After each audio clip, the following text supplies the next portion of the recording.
Hello, everyone. Hello, and welcome to Edge of Legend, Season 2, Episode 30. That's bananas. I want to say a few quick things if I get my brain together. Number one, thanks to Reap Psyche in the chat, not only for the sub, but also bring up a very good point that it has been 2 years since this channel, all of our hard work and every awesome moment has led to us becoming affiliate here on Twitch.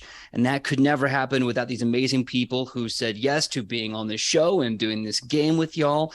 And it would also never happen without you tuning in every week and becoming legends right along with us. So 2 years since affiliated status. And that leads to my next major announcement. Since this is the 30th episode of Season 2, that means we have done 94 aired episodes of Edge of Legend. Not counting the one-shots, not counting the charities, not counting Halloween. We have done 94 episodes of adventures and heroicism, and that means episode 100 is just around the corner. And I'm going to pick all these people's brains off camera to figure out what we want to do for episode the big 100, because 100 episodes is Hot a pretty... Hot tub stream. Hot tub stream. Well, Hot tub stream. Wait. Tub stream. You can't do nipples on Twitch. No, So what? PJ and I and Randy will all have to wear shirts. Yeah, no. Bikini tops. Bikini tops. Bikini tops, yeah, all right. We'll wear bikini tops. Yeah, that's right. If you can All give me a right, all bikini right. top that'll fit me, I'll do it. Listen, I believe sew, you. PJ. I can do anything. I trust you. I trust you, Sam. That's right. As long as it's cute. If I'm gonna wear a bikini top, it better look nice. We're gonna get you a bikini Course. top and some combat shorts. Ooh, Randy. I'll take the combat shorts. I'll take them. We would not let you not look cute, okay, Randy? I know you're new here, but don't forget. Don't forget. That is very, very true. But we'll continue to crunch those brain thoughts later. Let us say hello The since we brain have a cells. full adventure party. All 2 brain cells. Since we have a full adventure party tonight. Let's start off with Wes. Wes, please tell us who you are, who you're playing, and what your pronouns are. Hello everyone, I'm Wes. I'm playing Dragon Targir, the Duskwalker Magnus. We're both he, him, and I'm excited to be here this evening for chaos! Hello, yes, for the chaos. Also, thank you so much for the hype train, y'all. I'm seeing that level 3 hype train. I'm super excited. If you go to 5, I'm just gonna do a whole bunch of stuff. As I always do. Next up, so glad to have them back. Missed you like crazy. Sam, so great to see you. Tell us who you are, who you're playing, and what your pronouns are. Hello, yes, I'm happy to be back too. It is I, Sam Sterling, here with Frug. Frug is back as well. And I play Ichipokton Papakui, also known as La Pacifica Dorita. And our pronouns are she, her. Yay! Well, next up, we got Randy. Randy, please tell us who you are, who you're playing, and what your pronouns are. Howdy. I'm Randy Alvarenga, and I'm playing Lothir Vanlinson, our human druid. Our pronouns are he, him, and I broke my chair when I leaned back earlier because it went way farther back than I was expecting. So I just thought I'd share that. Oh, no! Well, I mean, you're a trooper for hanging in there. Next up, we got Sidney. Sidney, please tell us who you are, who you're playing, what your pronouns are. Hello. My name is Sidney Rubino. I play Alona, the half-elf cloistered cleric, and my pronouns are she, her. All right. Now, that leaves, last but not least, Kylie. Tell us who you are, who you're playing, and what your pronouns are. Hello, I'm Kylie, or I go by Kai. It really doesn't matter at this point. I play Shionobis, the Elven Ranger. We both go by she, her. Nice.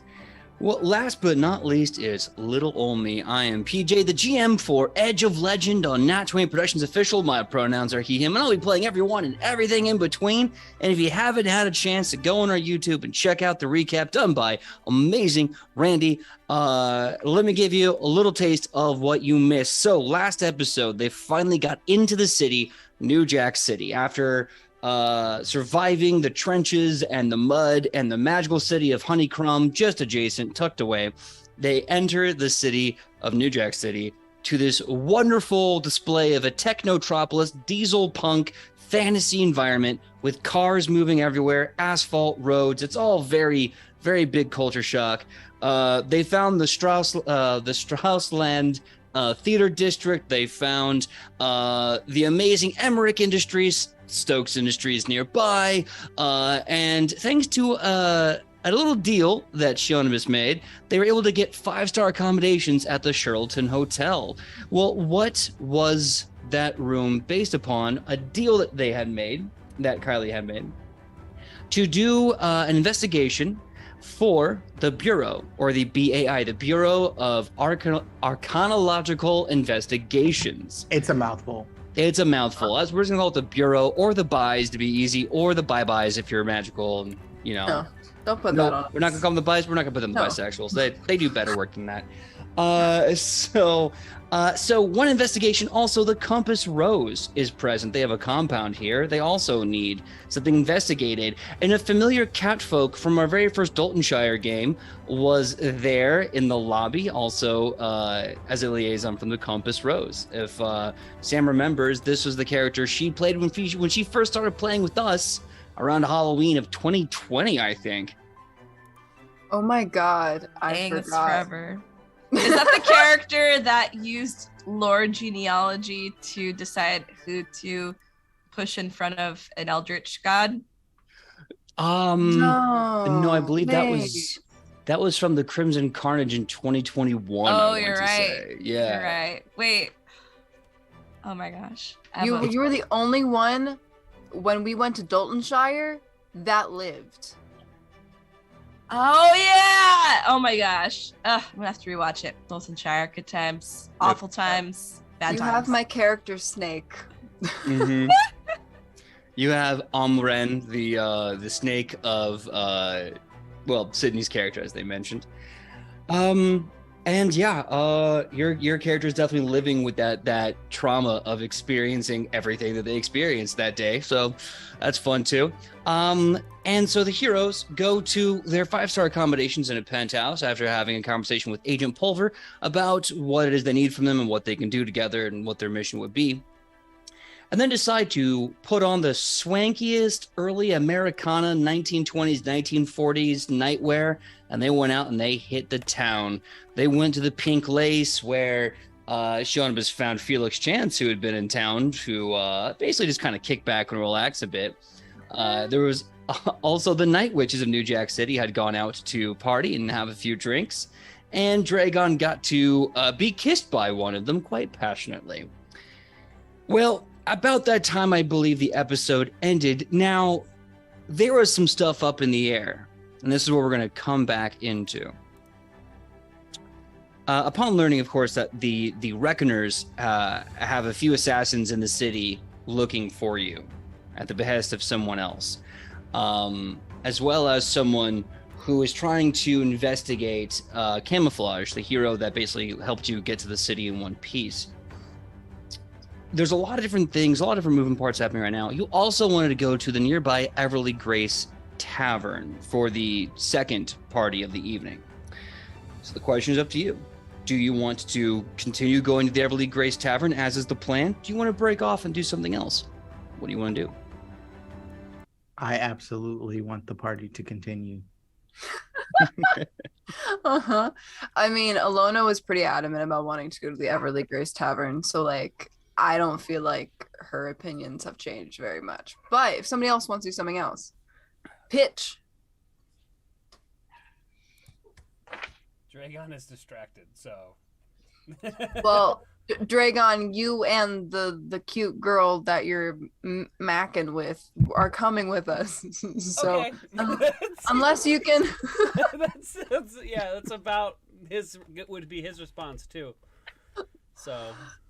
Oh god. Sydney goes to drag Dragon away and then like looks at the girl and is like, "No, you come too."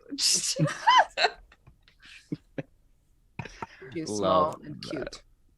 Well, you know, speaking of that, so everyone's leaving in the group. We know how everyone is dressed very fancy, very nicely, but how is Ichi dressed? Yes. Okay, wait. I gotta be fancy. What's the vibe? 1920s fancy. 1920 fancy. Yeah. Oh my god, I know exactly what this is. Wide leg pinstripe pants, navy blue pinstripes with suspenders. And one of those satin blouses with like the little ascot, right? That's like a tie attached right here, and then just like a wide brim fedora over one eye. Like an Ichi zoot suit. I So freaking love spiky. that. I just bam came to me like that. That's so good. Yes. Yeah. Well, I with- still want art of all of our characters in these fancy outfits. Oh yeah. That would and be like sick. your fantasy weapons still at the ready, like that would be so dope. Yes. I want it too. Damn it. You held it like this, PJ, as though we have firearms, and we don't. Yeah. We I don't know why I did mean, that. Wes is trying his best. Dragon is trying his best. He just found this cool thing. He's like, what do you mean? Wait, you mean I don't have to run all the way over there? Sweet. Or use my spell slots? Yes, I would like to do that. I can bow and arrow at 60, 60 shots a second. Yes, please. Yeah, the Magus only has 4 spell slots, right? And then I have the cantrips, but that involves me throwing Jefferson at people. I forgot Jefferson, the about pet Jefferson. rock. I The love. combat rock. Oh, I forgot about the combat rock. And he has a voice. I forgot. That's right. Ichi, while you were gone, we got a pet rock. That talks. There were also dinosaurs. I wrestled one. This all tracks. That's all I'm gonna say. Oh, and I turned myself into like a 10-story raccoon. It's true. That was blue. I was still blue. And I had a gun. Oh, wait. We should probably update you. We are also hunting information on a dead ghost that is saving all the people in the trenches. Is a dead ghost not slightly redundant? I mean, yes. Or is that like, are they alive again? No, like they are really dead, but they're a ghost that's like pretending to be alive, right? So Not it's pretending. That's what I think she thinks she's alive. yeah. Mhm. So So- kind of. Well, the good news is, y'all know that I don't mess with that business. So, yeah, I'm just gonna pretend like you didn't say that. You don't like ghosts? All right. Not ghosts? Ichi no like ghosts? So, Alona, what have you been up to? Okay. Oh, well, I'm really excited to go to the Everly Grace Tavern. Also, I'm kind of nervous about the assassins that are trying to kill us. But other than that, I think we're gonna have a good time. I So- just want one more question. Oh, I'm what's sorry. No. This- Go ahead, Ichi. We'll fill you in more.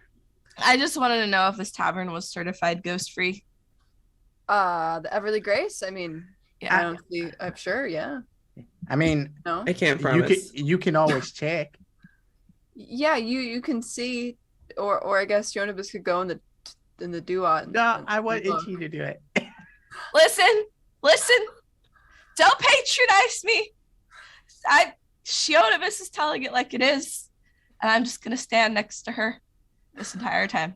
All right. She just like scooches over, just like stands just a little bit too close, just a little bit in your bubble, Shionibus. You're just gonna pat her shoulder. It's okay. Well, we'll get through this together. Don't worry.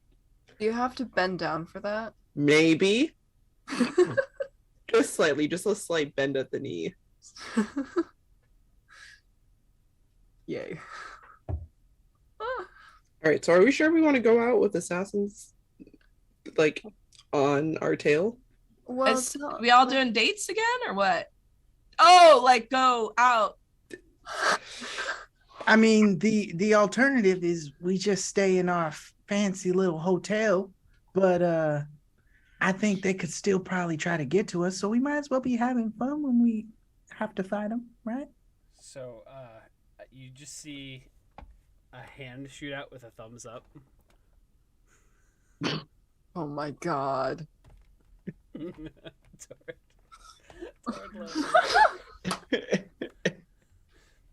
Dragon's busy. Off camera making out. Yeah. It's fair. I especially loved it because she was the one that was all over, right? Like it was like Dragon was like, I want to do this, and then she was like, okay. If anyone doesn't know what we're referring to, I've clipped it and put it on TikTok and then posted it to Twitter. So you should check both of those things because, you And know. I retweeted it, so there we I go. did not know it was on TikTok. I will go and watch that. By the way, we have a TikTok. Yes, you can see all of our clips and highlights on TikTok, and usually we post them on Twitter. So Hey, TikTok first, though. Yeah. There's more on TikTok. Yeah. But that being said, so you are going to go to the Everly Grace Tavern. You and the Night Witches are definitely down for a drink and to continue the party. To show that there is no hard feelings, they tussle Tobias's hair into a mess, which he then ruefully fixes and adjusts, kind of muttering under his breath. But they all laugh and check in and, just kind of make sure everything's okay. And then you walk quite a little distance and get to the Everly Grace Tavern. Now, the tavern, I believe, also exists in Adolphon Prime, and that one had more of a, I guess you could say, a traditional fantasy atmosphere. Stone, wood, very like the tavern you find in the middle of the night and so forth and so on. This one, bit different. About 5 stories tall. It has spotlights going off like this to draw attention. You're seeing people coming and going with, for lack of a better word, paparazzi, bards taking photos and singing praises to everyone going in and coming out of the tavern. A lot of excitement. You're seeing beautiful dresses coming and going and suits and the whole bit. Once you go inside, it has this... Enter a mind palace with me for a bit. I want you to take 2 things and try to make them work together for a second. Has anyone here ever been to the Edison Bar in downtown Los Angeles? No? Is that the one with the hidden passages? Sort of the hidden passages, the old museums, and the big Tesla coils. Yeah, it's like it's got Tesla coils. That's awesome. I think they do. They might have either I'm misremembering or they might have changed them to like bronze tubing with like sparks going on. Although Fry's Electronics in 2007 also had Tesla coils. So you're telling me it's like a Fry's Electronics mixed with something else. Take all that, right? So we're gonna get Fry's Electronics, Tesla coil, and bronze diodes, and like very old ancient radios, and a bunch of other like turn of the century technology being powered to make future tech and a lot of magical things. So take that, take the Edison, the underground speakeasy with a massive stage for musical acts and performance acts. Now also take a little bit of the Grauman's Chinese Theater, the deep red, the old world interior architecture, that gorgeous, like every inch that you can look at is a sign of beauty, wealth, class. It's all over the place. So you're basically saying it's New York style steampunk. I mean, isn't that the entire city you're in? Yes, it is. Yes. Nice. So the golden lights dance and reflect off the deep red walls and plush carpeting. You're seeing a lively atmosphere as bartenders, waitresses, madams of the night, everyone works in this excited, kind of happy to be here energy where it's not a job. It's just kind of like a good time hanging out with friends. There's acts happening on stage. Women behind the counter getting drinks ready and having a kind of a great time doing these amazing display of cocktail athletics. And a very buff woman kind of watches the door. She has a vest on with a very lovely suit, high collar, nice pants with pinstripes and wingtip shoes with the spats on them. And she is like a one-woman team. She is like, you got to go. You and your 5 friends are great. Have a great time. Keeping things moving.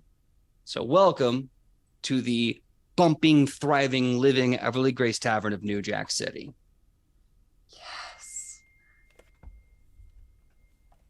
This is the prettiest tavern I've ever seen. Yeah, this is wow, this is fancy. I'll be honest. I like this place, but it is a little bit overbearing at times. It's just so much. Always. Like, how do they keep it secret? I mean, like no other places do that, right? So how do they keep it all to them? I mean, I kind of get why they do it, but like, how? Maybe they'll wipe our minds when we leave. Maybe. How does Maybe anyone- that's. How does anyone sleep here? Yeah, it's loud. So, it's loud, it's bright. Oh wait, Yeah. we are in the thing up the sky, very tall. Why are you so sleepy? Not sleepy. That's not sleepy.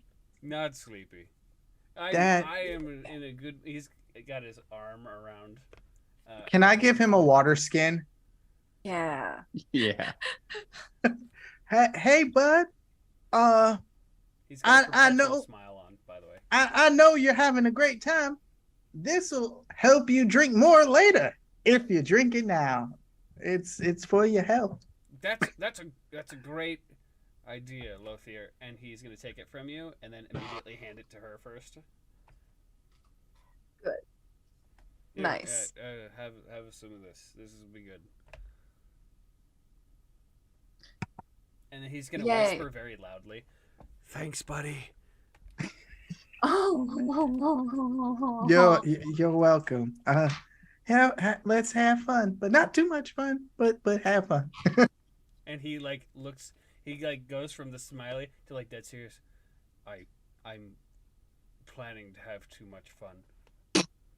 Sorry. All right. And he just takes his water skin back, like puts the top back in, and sort of like, okay.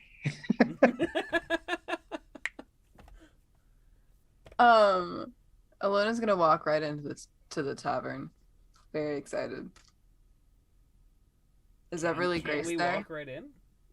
Oh yeah, the minute that Luis and the front door team see you all walking in with the Night Witches, they literally stop everyone. The bard paparazzi, the people in line, they push them to the side and they're like, ladies first. That's right. That's right. I feel like the most famous bard in the world. This is really nice. Yeah. Yeah, it is. I'm sure Ichi's used to this all the time. Well, that's a story for another time. She walks in with confidence. Is Everly Grace in this tavern? Is Everly Grace herself in this tavern? Yeah. Uh, She was in Alphon Prime. I don't know. Maybe she bounces around. Yeah. Okay. Yeah, so give me a perception check if you're looking for her. Yes. Yes. PJ has to remember what Everly Grace is like, because we only saw her in season 1 in the very beginning. Now I know the true purpose behind this. Sidney's trying to mess with PJ. No, I really liked her. 24. 20. Okay. So just like the out of Prime one, there is a big set of stairs that go up to the other floor. However, it's another floor and another floor and another floor.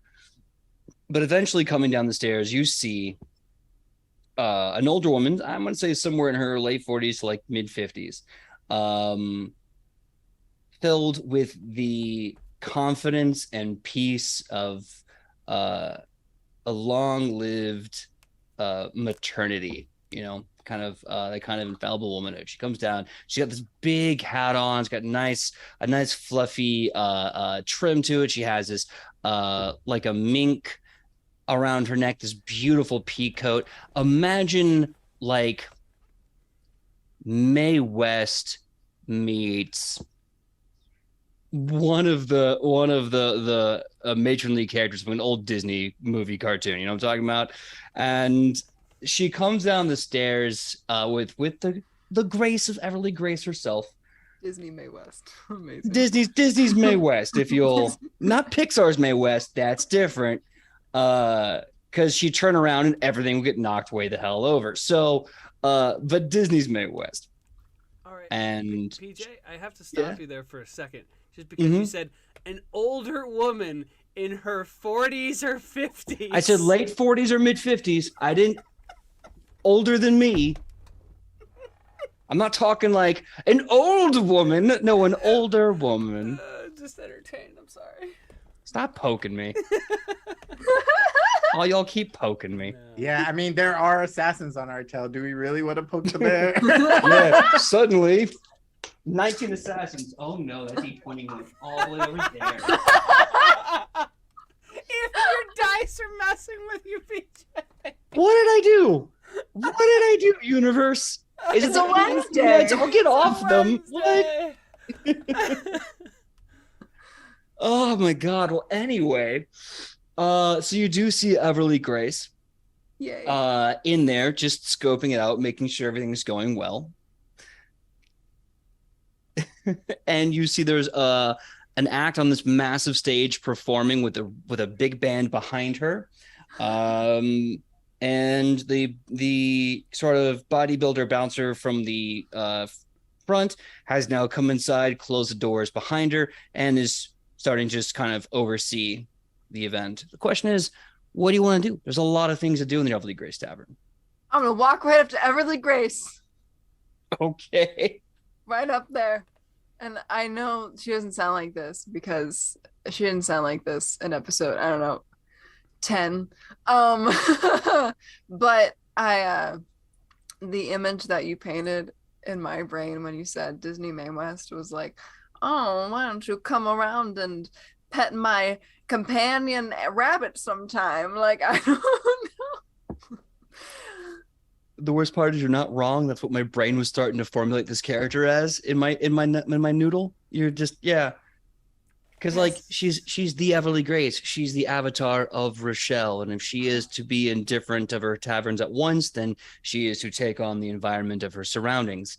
So when you walk into the New Jack City Everly Grace Tavern, the New Jack City Everly Grace spirit will be Mae West. So you come to see her and she goes, well, hello there. It's great to see a spunky little spitfire like yourself with all your friends. Now don't have too much fun, or have all the fun you can, just don't get caught. I think she just told us to do crime.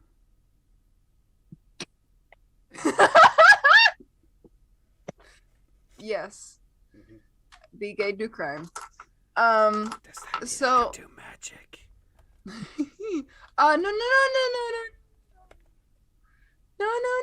No, not yet. Maybe later. Different crime. Okay. What?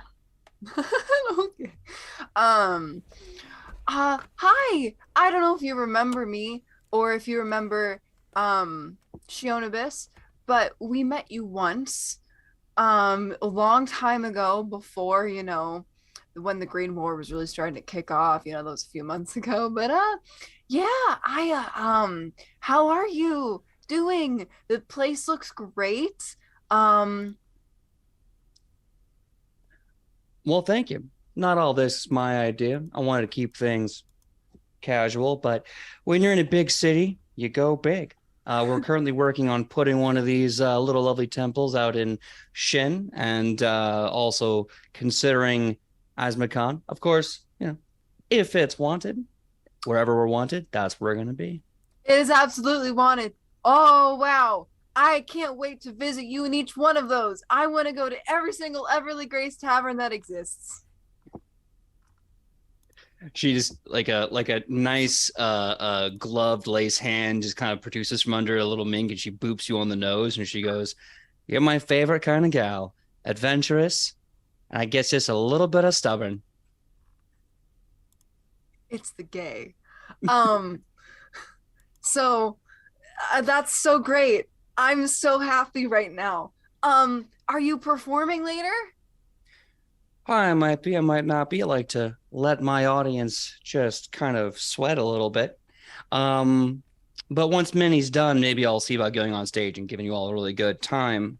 In the meantime, you're welcome to drink with everyone here. There's always a drinking competition. Luis likes to challenge anyone to an arm wrestling match or a drinking match, whatever you can do. Who's Minnie and who's Louise? Good question. So when she says Minnie, she points to the stage. You see a woman on stage with a red sequin dress, kind of in the flapper style, very flat. She has a long kind of tied necklace of pearls, a black kind of flapper hat with little beads coming down, bright red, beautiful lipstick, beautiful red lipstick. Kind of a I can't remember her name. Well, anyway, black skin, tight black curls on her hair, beautiful big eyelashes, long opera style glove, satin to the elbow, bright white. The lights hitting her make every single color pop. And she is singing the most hauntingly beautiful morning like tune. And the band has this kind of upbeat energy to it, and it dances in this kind of really cool, dark, kind of dark tango kind of sound. Ooh, yes! Oh my god, I'm so excited. I'm going to. I think Alona. Wow, she gonna dance. All right. So there's a giant floor. First of all, there is a brass, kind of a brass partitioner, a series of bars and things, but you can easily pass by that bar and go to the dance floor. You see a well-polished marble floor for dancing, and there are couples everywhere doing exactly what you'd think of a place like this, doing couples swing dancing. You see East Coast style, West Coast style, bodies are being thrown close up, legs going every which way. It is popping. Lona doesn't know how to do that. Does anyone look like they're beginner friendly? Do we have an Ashley Peretta in the chat? Do we have an Olivia Lizardo on the dance floor? Any lovely people who want to teach me? You see, with her hands in the pockets of like her long slacks and her suspenders coming from there, wearing this kind of white t-shirt button up with a nice, really nice bow tie. This cute gal has got like a pencil thin mustache, hair up in a ponytail kind of back behind her, just kind of like looking around, vibing, a little nervously, but she belongs there. She sees you and she goes, "Do you want to dance?" Yeah, but I don't know what I'm doing. It's okay. No one knows what they're doing when they first start. Okay. Now, give me a performance check with a +4. Oh, good. Oh, okay. Actually, how did that happen? Why is that like that? Oh, that's right. I have a pretty good bonus to performance because of my boots. Your slam dance boots? My slam dance boots. I've never used them for this. I'm gonna re-roll anyway, though. Joy. It wasn't much better, but it's okay because the modifier is like insane. You said a +4? Yep. I got a 26. Hell yeah. We are going to, well, first let me kind of hit you with a bit of a cliffhanger. We'll jump back. So she extends a hand, you take it, she does a nice little twirl and a dip, pulls you right back up, and she starts basically going over a simple move, just a simple little step with you. And then she says, the minute you feel excited or want to do more, just, make it up on the spot. And you two hit this rhythm as the music keeps going. And you're doing really well. Everyone around you is kind of like taking a moment from their dance to like start cheering on the new girl. Now we're going to cut back to that in a bit as she's dancing. who wants to do anything else? There's a drinking competition happening. You see that some of the ladies there are starting to set up a dancing competition. They're going around getting partners and single dancers. Everly Grace is definitely eyeing all of you for any, dance competition. You have Luis there, who is doing a great job of watching the room. Ada, who is the lead priestess, because this is a recognized temple, who is the bartender, the head bartender, making amazing drinks, and Manny is still killing it. What are you going to do? I will go last, but I want to look around for groups of all what was it, half elves? Are the assassins we're looking out for? I don't know if all the reckoners are half elves. I don't know if I mentioned that. Well, just like any group that is particularly paying, obviously Alona's out getting lots of stares, but I mean like the rest of us as an entire group, just who is paying a lot of attention. So while my friends are having fun, that's what I want to do. Just Perfect. Sort of keep an eye out. All right. In that case, why don't you just give me a perception check? We'll lock into that and we'll come back at the end of everyone else's downtime, for lack of a better word. My dance partner doesn't want to murder me. That would be very rude of them. It would be so sad. Sorry, go ahead. I would like to take my kissing partner to the dance floor. I love that you called her kissing partner. Yes, absolutely. Give me a performance check with a +2 because your dance partner knows a bit more on how to dance the local dances. Does she have a name? 21. Yes, she has a name. Because she's a night witch, she goes by the call sign Bloodhound. Okay, that's okay. Good. Just kissing partner. Kissing partner is kind of a weird name to keep calling someone, yet not gonna lie. That was more for West flavor than anything okay. else. West flavor. It's kissing partner becomes the dance partner. There we go. Yeah. Also, Okay. Bloodhound though. Wow. Nice. Ichi probably at some point looked over to Dragon, like the eyes just like, nice. I love that. Okay, so we got a perception check from Randy, performance check from Wes. Sam, what does Sam want to do? What does Ichi want to do in this place? 21 on the performance check, by the way. Drinking contest. Hell yeah, drinking contest. Okay. So Luis, the bodyguard and bouncer of this establishment, will be challenging you to the drinks. There is a lovely, massive oak table that's been really well polished, and they just start loading up with all the shots and beers and water. So we're gonna get to that in just a second. Kylie, what does Shionibus want to do? I am supporting Ichi in this drinking contest, but also like keeping an eye out. All right. So we help him with the drinking contest, but you're really using this as cover to observe, or are you doing both at the same time? We'll say both. It's go Ichi, go Ichi. I swear with one of you motherfuckers. All right. Cool. So, Randy, what was your perception check? 30. 30. Awesome. Really fast, Kylie, give me a perception check for you. Ooh. 21. 21. Okay. Not bad. So, Dragon. Mhm. Bloodhound kind of gets into the position as like, you're going to be the lead. And then after a few seconds, she kind of smiles at you and goes, okay, I'm going to be taking over as lead. Thank you very much. And please enjoy the ride. And then she just switches you over and she's now the lead. And she's dipping you and she's twirling you and she's kind of throwing you in the air, catching you. And you're having the time of your life. She's got this giant smile on her face. Dragon also has a giant smile on his face because this wouldn't even have been possible in his old form because he was 280 pounds of giant. And now Dragon is just like, this is so much fun.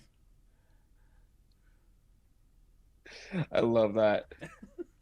So as Wes is having a great time and Sydney's having a great time and everyone's having a great time on the dance floor, let's go to the drinking contest. So this is going to be a battle of fortitudes. Now, simple rules are this: every time you take a drink, you make a fortitude save. Every time you fail, you get this growing penalty, right, to that fortitude. You can decide to either drink the alcohol or drink the water. The water removes 1 point of penalty. The first person to get 5 successful drinks wins. All right. So that being said, Luis looks at you. She gets a big old mug of beer, looks you in the eye, and then starts chugging. Chug. All right. Roll that fortitude save.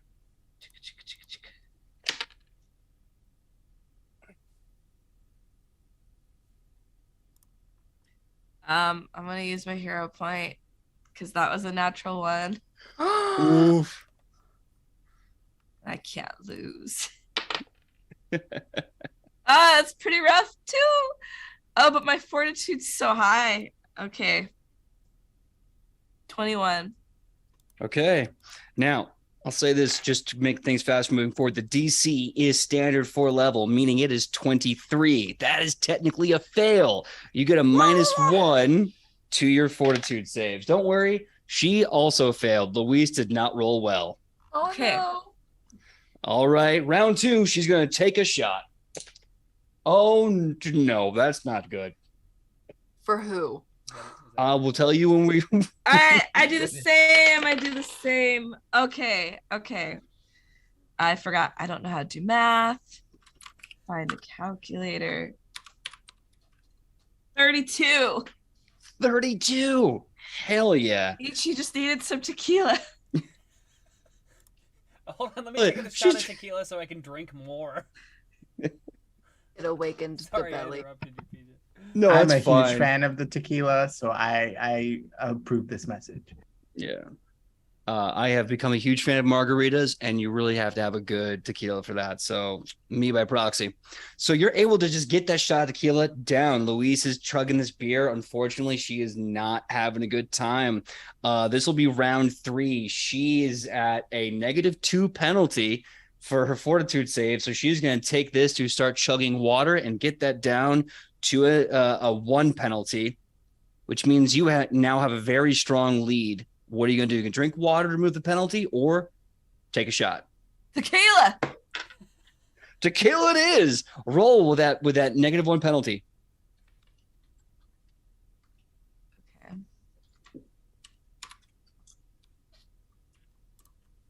$30. Third. God damn. My fortitude's so high, guys. Wow. I love that for you. Okay, so now we go to the next round. People are like losing their minds as you're out drinking Luis. Like no one's ever lasted to like what, the 3rd or 4th round. Luis takes a big old shot. Okay, does pretty dang well. Now it's your turn to make that fortitude save. You still have a -1. If you fail this, that jumps up to -2. I look her in the eyes and I go for the tequila bottle, but then I move my hand and I grab the mezcal bottle and I mix up the nicest mezcal margarita you've ever seen with like a little like blood orange slice on the side. And then I roll. Ooh. I don't think this is gonna do it. That's an 18. Unfortunately, that's about 4 points shy. Your penalty's now -2. If you want to get that down to -1, you can drink water on your next turn, but that'll give Luis a chance to catch up. The sugar. Luis is finally finding her rhythm, and she slams one back, and she's just like, all right, well, it looks like now we're in the game. And she sees that mezcal. She makes a margarita with mezcal herself. Okay. What do you do? I'm gonna find a nice mead. All right. A nice gentle mead. Nice gentle mead. This will be at a -2. My God. What is it? It's a natural one again. But I don't have any more hero points.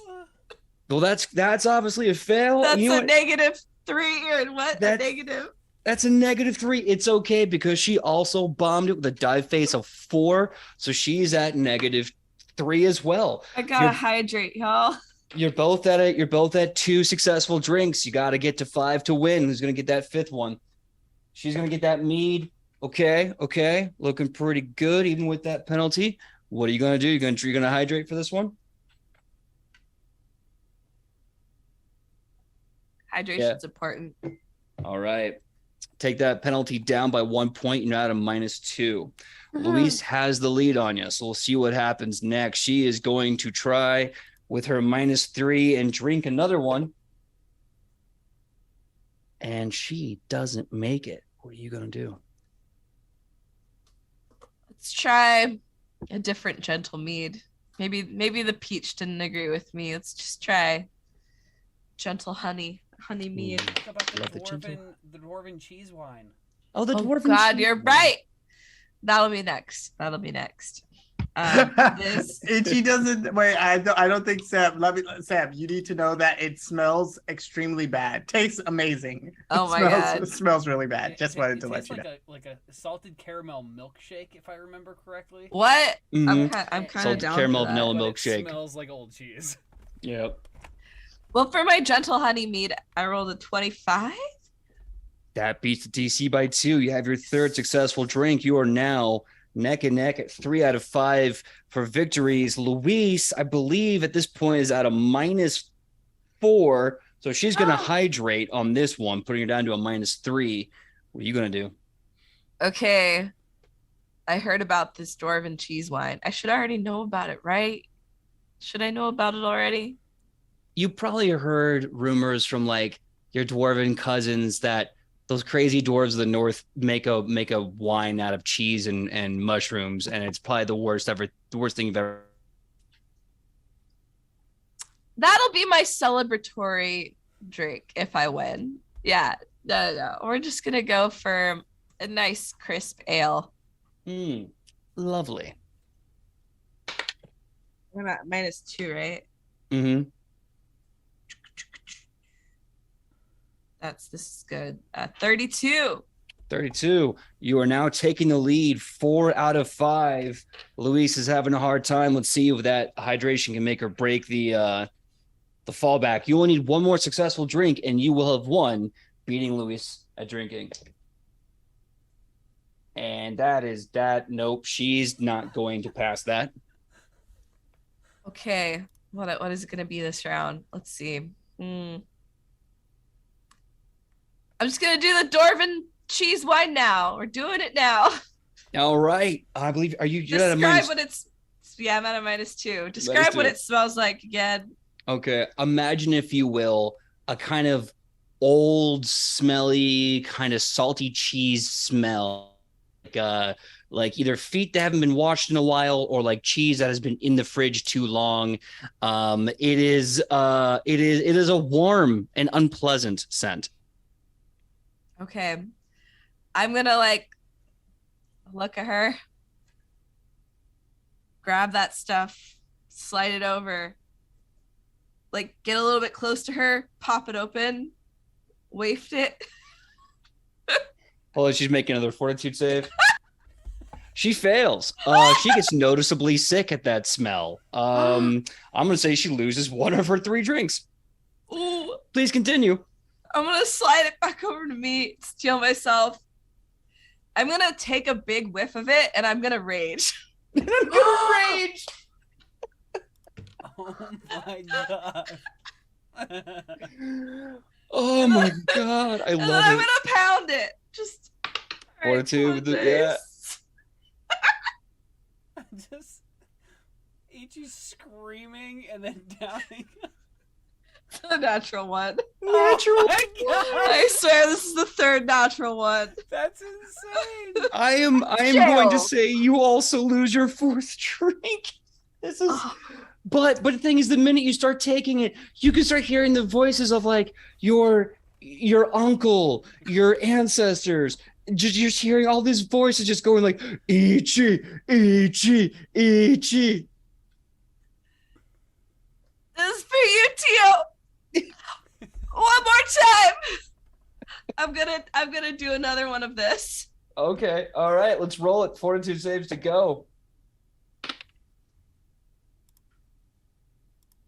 Guys. Is that it? That is Is a that natural right? 20. Bringing it back. Bringing it back. You know what? I'm gonna say, because it was such a close call, but that was a strong finish. That was the final roll needed. You absolutely get that fifth drink down, and your entire family is backing you up.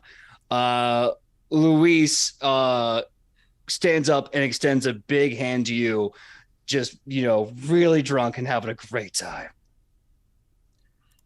You should meet my uncle sometime. He's a frog. And he's also dead, but he's here with us right now. She looks I at love you, Tio. She looks at you and she's like, that sounds so sweet. I love frogs. They're so little. And then we go and talk about frogs drunkenly for another hour, or as long as we are here. Absolutely. Kylie, give me Uh-oh. Oh no. give me one more perception check. No. Yeet. We're having so much fun. That's pretty good. That's pretty good. Hold on. Math. That's 32. 32. Okay. I see dead people, PJ. Ain't nothing getting past me.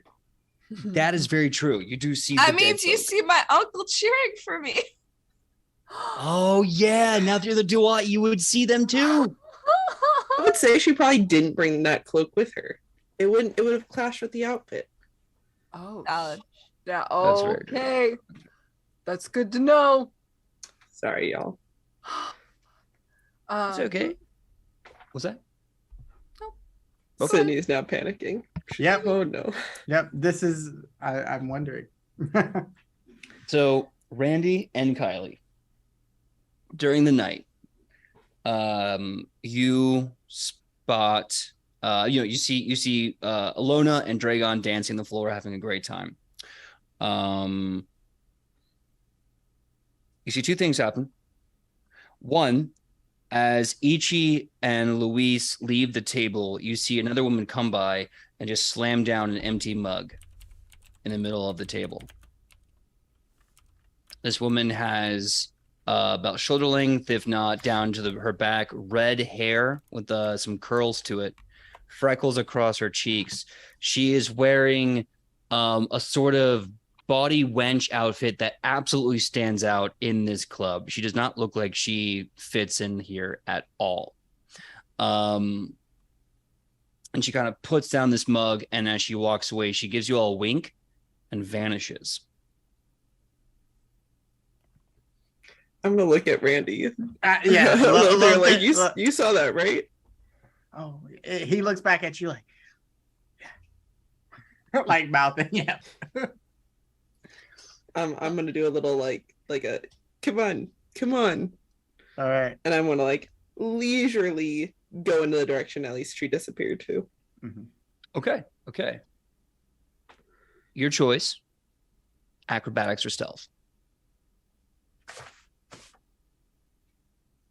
They're the same. Since I'm following, do I also make that roll? Yes, absolutely. Sam, even our odds. Even. Bummer. Stealth. 22. 22. Okay. 29. 29. All right. So as you begin to follow, you see her kind of moving serpentine-like with her hips through the crowd. And she almost seems to vanish a few times, but you're able to kind of slide through and sneak through everyone else as well. And then as you follow her more and more through the crowd of people, you realize while she's still in front of you, you are no longer in the Everly Grace Tavern. Darn You seem to be following her, and as you do, you end up somewhere else entirely. You end up in this massive drinking hall. Big stone blocks, large wooden tables, a filled mug at every station. And you see the same woman behind the counter, just spit shining mugs. Hey, how's it going? Hi. Where are we? You're in my drinking hall. She puts the glass on the counter, or she puts a mug on the counter. I really have to respect the moxie. If it wasn't for that, there's no way I would even own this hall, let alone be where I am today. Sometimes you just have to kind of say yes and see what happens, right? I guess it depends on what you're saying yes to. That's always true. It's good to know what you're saying yes to. Well, in my case, it was to outdrink a god. In your cases, it's chasing a god home. Oh. I look at at Chionibus like very like nervous because this is my first encounter with this. Can I make a religion check to see who this is? Absolutely. Oh, cool. Awesome. Love it. Where did my dice go? Yep. This is very PJ. That's a 25. 25. You are looking at Rochelle, the goddess of the working woman, wenches, barmaids, the whole bit. Did I see her last time when Woodward had his whole conversation with her? When we were both in the room with what's his face? Gosh, that's been forever. I don't remember if you did or didn't. I'm going to say you did. Yeah? Okay.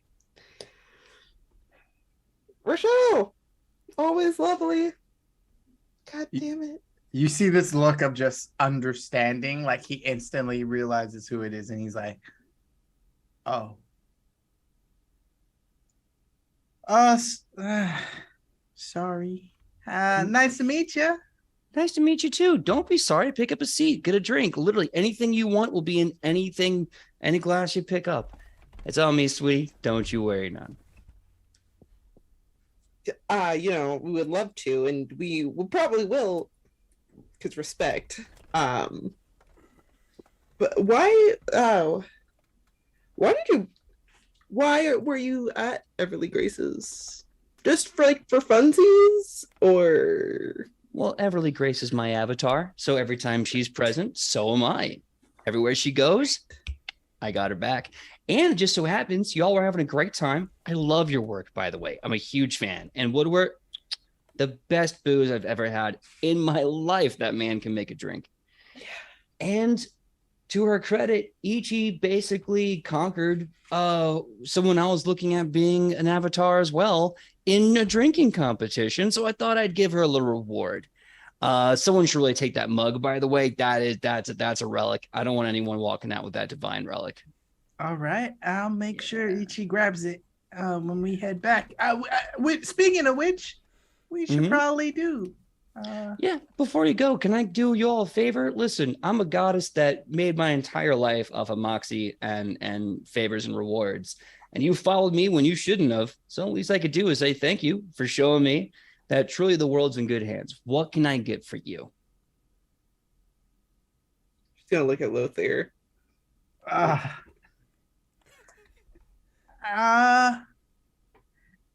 Okay. Let's see.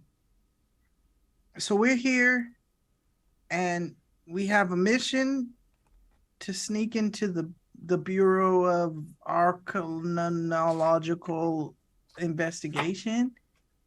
I'm wondering if mayhaps you would have heard some people speaking of like a secret way to get in. I know we have a vent that we were told about, but he knew about that, which means somebody else might know about that, and I'm a little bit nervous about it. Okay, so you want a secret way in, right? Right. Okay. Yeah. At least one that will help us get to what we're trying to get to without, I Done. guess. There's now a secret entrance somewhere in the basement that leads to a very specific sewer. Don't worry, you'll know it in your head when you see it. After all, I'm putting it there for you. So all I gotta do is go find the right manhole sewer, drop on down, go a few stinky miles, and you'll be in the underbelly of the beast. Wow. I mean, is this what talking to gods is like? Not all the time. Oh, Definitely not all the time. yeah. I mean, I am humbled in your great presence and this great hall. Thank you. Can we take our drinks to go? Is that a thing? Of course. Yeah, the door is right over there. Don't let the doorknob hit you, and you have a great night. Well, you too. And I'll make sure Itchy gets that thing you left on there. We don't want to cause a ruckus, so thanks. And he reaches for a glass, and as he reaches for it, he thinks of this like really warm drink, like alcoholic drink that they make back in Brack, something that he hasn't had since he left, and it just like you start seeing the steam rise up from it. Ooh, like a mulled wine, like a mulled cider. Yeah, I'm definitely seeing that too. You drink it, and it's like it is just as potent and delicious and amazing as when you first had it in a cold, rainy night in Brack over the fireplace. It is so choice. And you, Kylie, is she just having a quick drink as she leaves? She's taking a tankard and just wants more elven wine. That's all she wants. It's exactly what you wanted. It's perfect in every note. Perfect. Well, Rachel, thank you again. It's always wonderful to see you and whatnot. Yeah, so thanks. Tell Anubis I say hi if you ever see him. Oh yeah, next time we have the big yearly god party, I'm just gonna let him know. Yeah. Yeah, and tell him I'm doing great work. Just put a good name in for me. Peer review. She smiles. She kind of gets on one elbow and she looks right in the eye and she goes, "He knows. He talks about you." Aww. Tears. She's just gonna smile a little and just be like, "Okay, Lothier, we gotta head back." All right. As they sort of walk through the door and shut it behind them, and they are back in the bar, he looks over at Chionibus and goes, "I was terrified out of my mind." As you should be. She's gonna pat his back. As you should be. Even the nicest gods have some mean streaks in them. Yeah, no, she was definitely nice, but that gods can be scary. She just made an entrance somewhere out of nowhere. Yeah, that we gotta find. How many sewers are we crawling through? It's gonna suck. Yeah. All right. We need to get back because also we promised to protect a relic, and it was just on a random table in a bar. So, is Ichi still sitting where we left her? That's a very good question. Ichi, you and Luis went off to talk about frogs, right? You're not at that table anymore, correct? Oh yeah, we went to an open booth or something, and we're just talking about frogs. We probably started talking about salamanders at this point. Oh, she is super into. She's like, "I've never seen a salamander. I've seen a couple of lizards. You gotta tell me about the salamanders." I will, but you got to tell me all about the lizards you've seen. Lizards are cool. Oh my goodness. Okay, so we got one that we call an asphalt lizard. It's like it can step on something and then a color changes. But this one actually has a rock sack where it eats rocks and then keeps it in its body. It's amazing. A rock sack. That's so cool. I want a rock sack. This is how the conversation's going. Yeah, just cycles of this onward. Yeah. But yeah, you come back, drinks are still in hand. The minute you finish your drink, the mug vanishes like it was never there to begin with. But you see the tankard that Rochelle slammed down there on the table still. I mean, I'm personally not paying attention to that. So, Do you want to get it? Do you want to get it, or do you want me to get it? I mean, The last time I touched an ancient relic, it almost killed me. no. He takes the sleeves of his jacket very carefully, like that's gonna like you would if you had like were getting something hot out of somewhere. And he like very cautiously and terrifiedly goes and reaches for it and like touches it. What happened? Okay. You touch it. You lift it off the table. You see there's a little folded note inside the empty mug, but other than that, nothing terrible is happening. I'm not reading that note. It was not for me. This is dedicated for Ichi, and I'm going to deliver it to who it belongs to.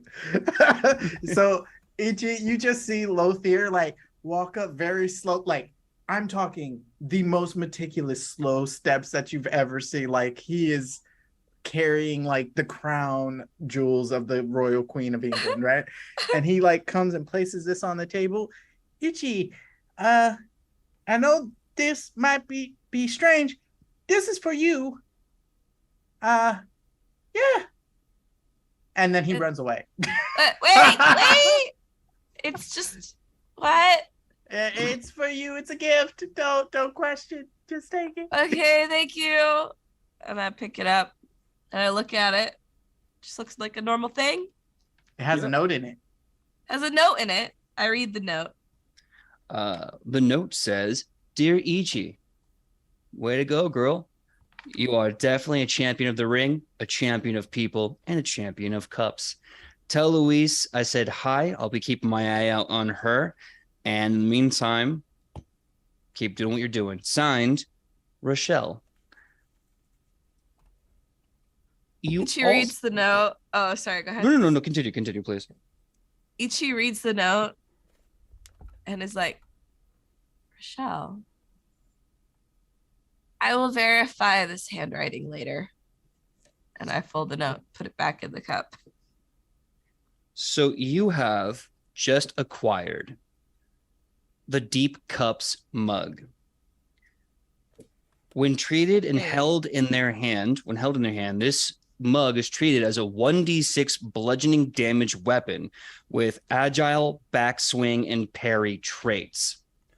This can be used to deflect. This can be used to inflict damage. But more importantly, as this is a divine relic, each time the wielder is hit or hits, so you get hit or you hit somebody critically with this cup, one charge is applied to the cup, maximum of 4. These charges can be used to cast a heal or harm spell up to 1 spell level per charge, using the same amount of actions as those spells would require. Once this cup is filled and used, it cannot be filled again until one whole day, or the next day. Greater level versions of these mugs exist with higher effects. Amazing. And because this is a weapon, this can benefit from runes. So if you want to start making this mug tremendous, you can do whatever you want. That's amazing. So good. Ichi's just gonna hold it all tired and be like, I feel like I could knock somebody out with this. She gonna stash it away. It's Nice. the murder mug. The murder mug. Murder mug. Also can heal or harm up to a 4th level spell. So pretty damn good. Wait, Ermagerd, it's the murder mug. It's the murder. Ridiculous. I love it. Ah, man. Oh, and if you'd like to, by holding this mug, you can put your will into it and make an adorable little frog appear on this tankard mug. You're muted, Sam. Oh no. Are you telling me it's Frog? In your hands, Frog makes his Edge of Legend appearance. Oh my gosh. I'm gonna go cry. All right. Bye.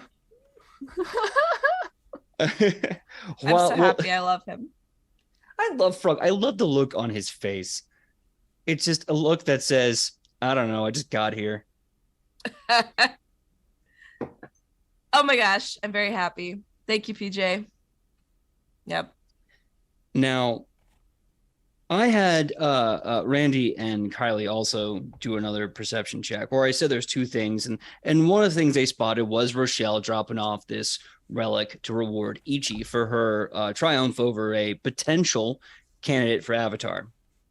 But there's another thing that you all spotted too, another person, I should say. You see in a very nice vest and tie, red fabric for the vest and pants, gold shirt with a bright white tie, you see an elf with a pencil thin mustache, jet white, silvery hair, high and tight with a nice comb over. And he's kind of holding a drink, just kind of sipping it, looking over at Kylie. It's kind of one lean eyebrow, just kind of perched up, sipping, watching from a distance. I like that. Can I tell like what nation he's from? Yes, give me your choice. Society, survival, or perception. The DC will be different depending on what you choose. Can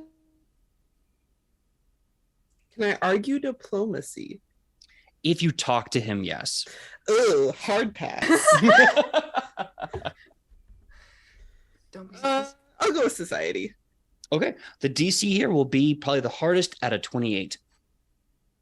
Oh my god. Okay.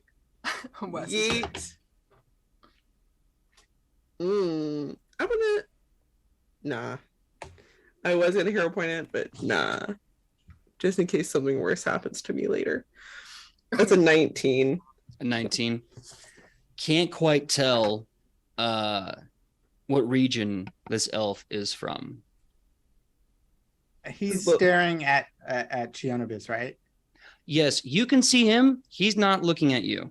All right. I want to try to sneak around and behind him. Okay, dope. Give me a stealth check.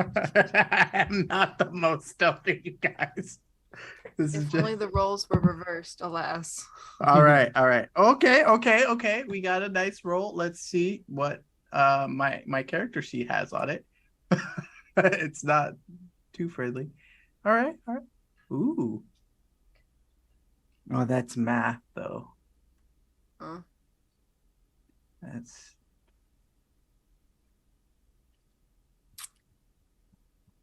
26. 26. As you proceed to stealth around the bar, around the tavern, you start getting the vibe as you get closer that he is not clocking you at all and that you might be able to sneak up on him. All right. Cool. Actually, what I'm more trying to do by getting behind him is see other people that he's like looking at and communicating with. Like I'm trying to zero in on where his associates might be, because this dude is clocking Chionobis in a weird way that I want to make sure I know at least where some of them, like the danger, might be. Okay. Give me, and I'll tell you this right now. You can see he is sitting alone and he is only looking at Chionobis. He does not seem to have anyone else around him. And he doesn't seem to be coordinating, at least not physically, with anyone else. All right. If that's the case, then I will continue my approach. Okay. I'm locking eyes with Chionobis to like be like, what do you want me to do?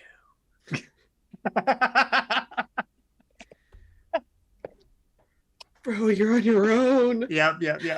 So you look over your shoulder and you look at Chionobis and you're like, what do I do? And Chionobis gives me a... So with that and the nat 20 I just rolled, the elf, sipping his drink, stops, puts it down, and whips in his seat and looks right at you. No. Oh, staring, not like, oh my goodness. He looks mad. Like you just interrupted something. He's just staring at you. Can I quickly walk up? And as soon as I'm about to sit down, I'm gonna like slam my tinker down to get his attention again.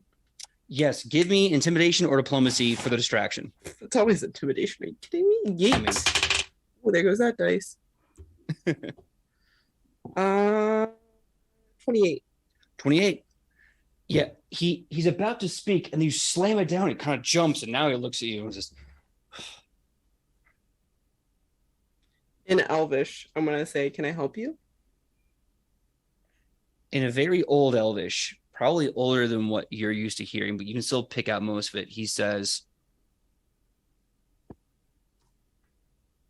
yes, it's not very often that I see another elf here. And I've just been trying to figure you out. You know how creepy that sounds, right? Yeah. But I'm like 3,000 years old, so who's going to tell me no?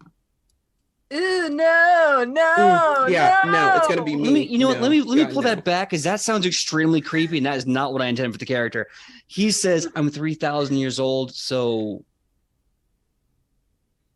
I don't care if I'm not being proper etiquette. So let me say it again. What can I do for you?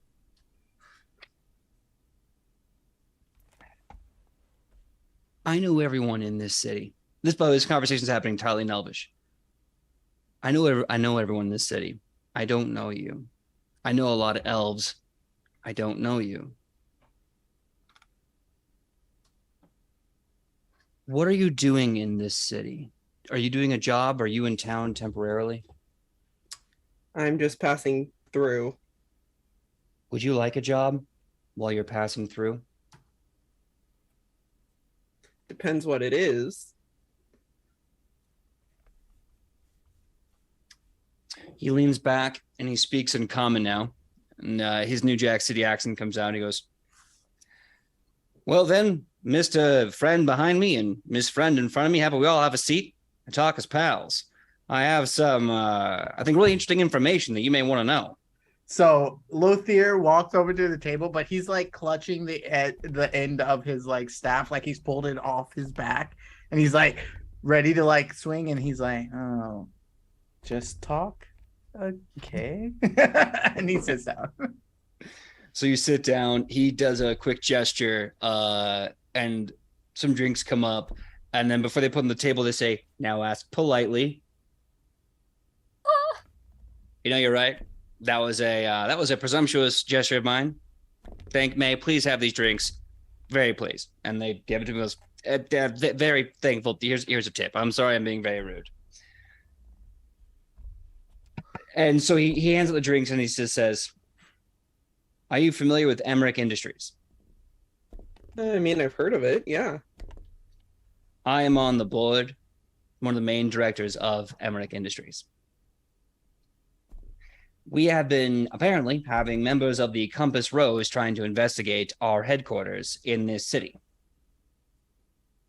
Weird. Yes.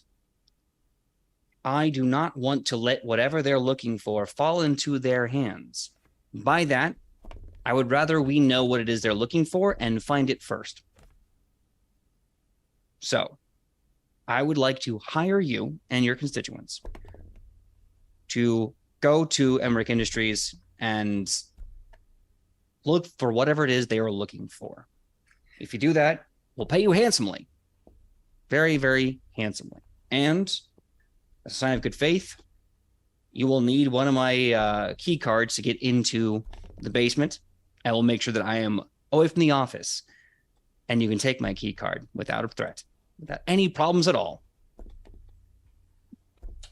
Lothier has he for a moment has a very confused face on, and then he realizes that he's being pretty obvious with that, and then he's like, whoa, and then he just like straightens his face because this is sus AF. He reads that face and he goes,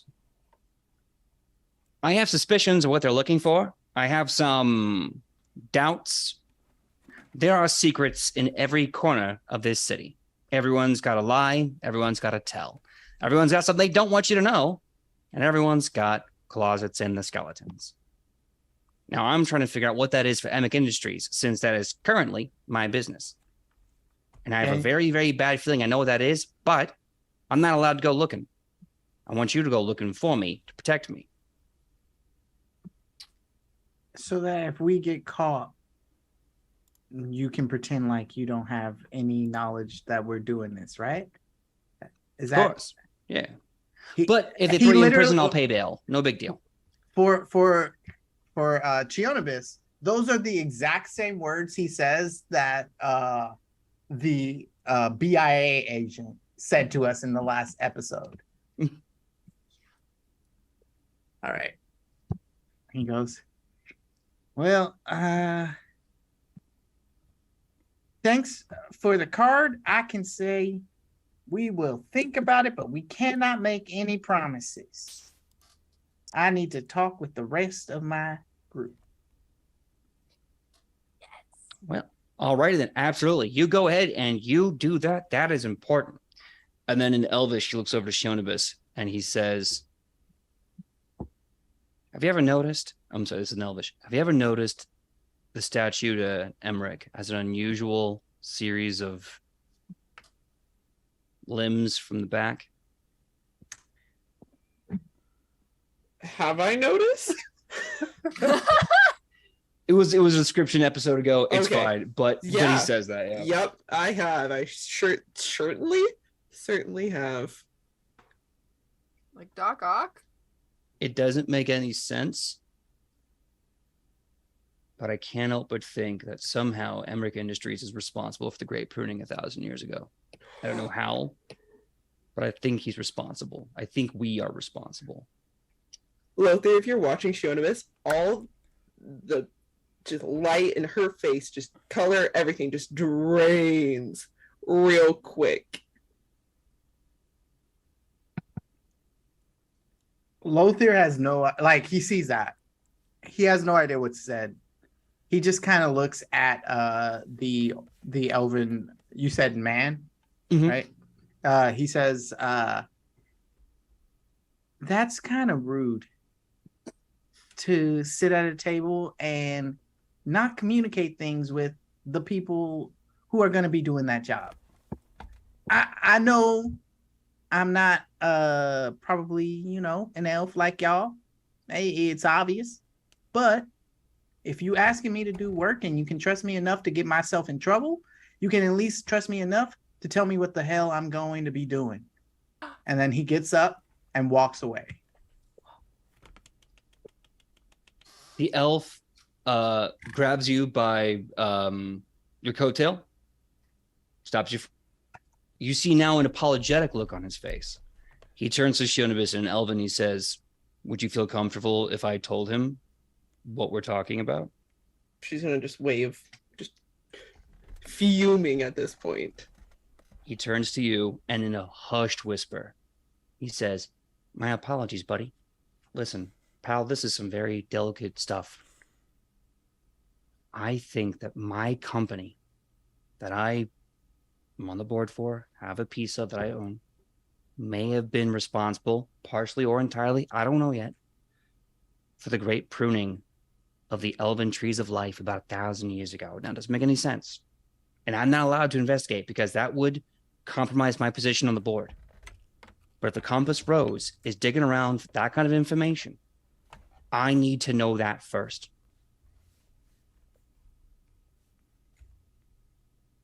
I look at Chionibus for a moment and I just give a nod.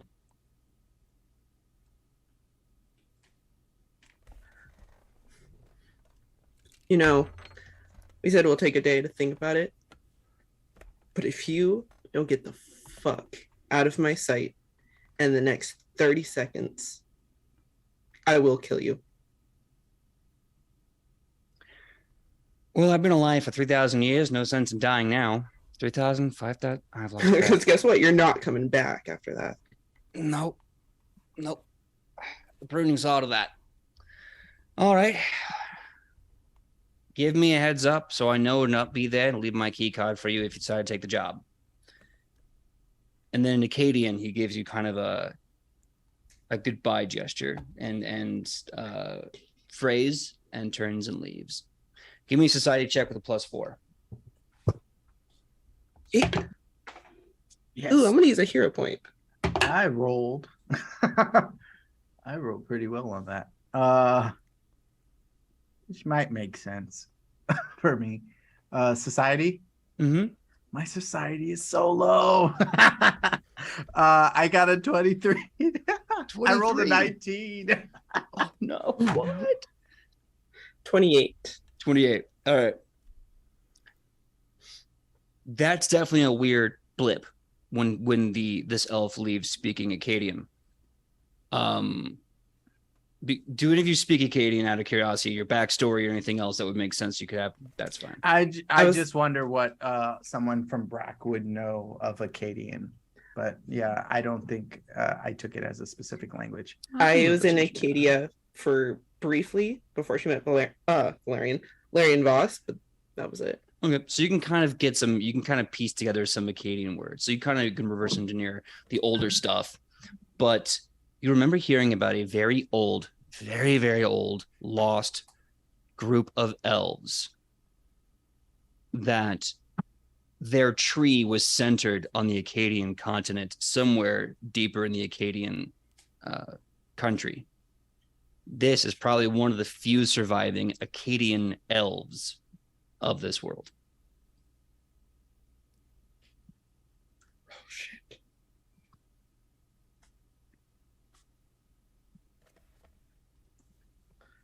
Oh, God. All right. Shit. Ah! So as you process all this information, we're going to cut back to the dancers as you hear Alona scream, a very loud scream of joy as she is thrown up into the air and made to body roll, about a nice 1.5 gainer there. Caught and continued. I want you, Sidney, to tell me the tale of how you and this new stranger, this new dance partner you made, how you're dancing and having a great time. Okay, so there, Alona's kind of shaky at first, but eventually like really picks it up very quickly because why not? And she's like having fun and she's enjoying herself. And every once in a while, she sneaks a glance at Morel and seeing if he's noticing her dancing and having fun. And she's dancing, she's having fun. And then she looks at Morel again, wondering if he's noticing if she's dancing and having fun. And she's really enjoying herself. And finally, when she gets thrown up in the air and she's caught, she's like, wow, that was so much fun. Thank you. I had a really great time. I'm gonna go now. But it was really nice to meet you. What's your name? It was a lot of fun dancing with you. I don't get to dance often. My name's Miranda. It was really fun to dance with you. Well, thanks, Miranda. Why don't you get to dance very often? I like mostly dancing with girls, and I'm not very confident in talking to them sometimes.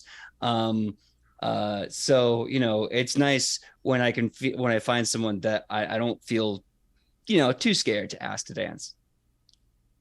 Mood. Well, I had a great time. You're a fantastic dance partner, and I hope that you find other people to dance with tonight. But also, if you do want a dance partner, there are ladies here that will dance with you because they're really nice, and it's also kind of their job, but also they're very nice, and I'm sure a lot of them would love to dance with you. Oh, yeah, I think I'm gonna get a drink, and then I'm gonna scope that out and maybe see if and then she points to the night witches. Do you think any of them would want to dance with me? Oh, yeah. Yes. Well, all right. I'll Yes. I'll go get that drink. And she kind of touches up her pencil thin mustache she's drew on. I'm gonna go get a drink and I'm gonna go make my move. Good for you. Let me go find Morel. All right. Morel has 2 drinks in his hand, one that he's drinking and one he's been saving for you. And he's got this big smile on his face as he says, I saw you dancing out there. You look like you were having a lot of fun. You did really well out there too. Thank you. I was wondering if you were noticing me having so much fun. Yeah, of course. I didn't want to interrupt it. You having such a good time. Seemed rude to just go saunter on in. I know. Oh, well, thanks. I appreciate that so much. Can you dance? I have been trained to dance, but I think it might be a bit too courtly for this music. Well, I didn't know how to dance, and then I just danced with someone, and it was super fun. So if you could go ask someone to dance. Also, there's literally ladies here whose job it is to dance with you. If you want to go, talk to one of them and have them dance with you. Oh, okay. All right. Alona, would you like to dance with me? Oh. Yeah. All right. Well, here's this drink I got for you, so we'll just finish our drinks, then we'll go dancing. Okay. Alona chugs the drink. He chugs his, puts it down the table, and kind of runs forward a bit, turns with a big gesture, which accidentally knocks into somebody. Oh, sorry. He looks to you and he says, he just says, take my hand.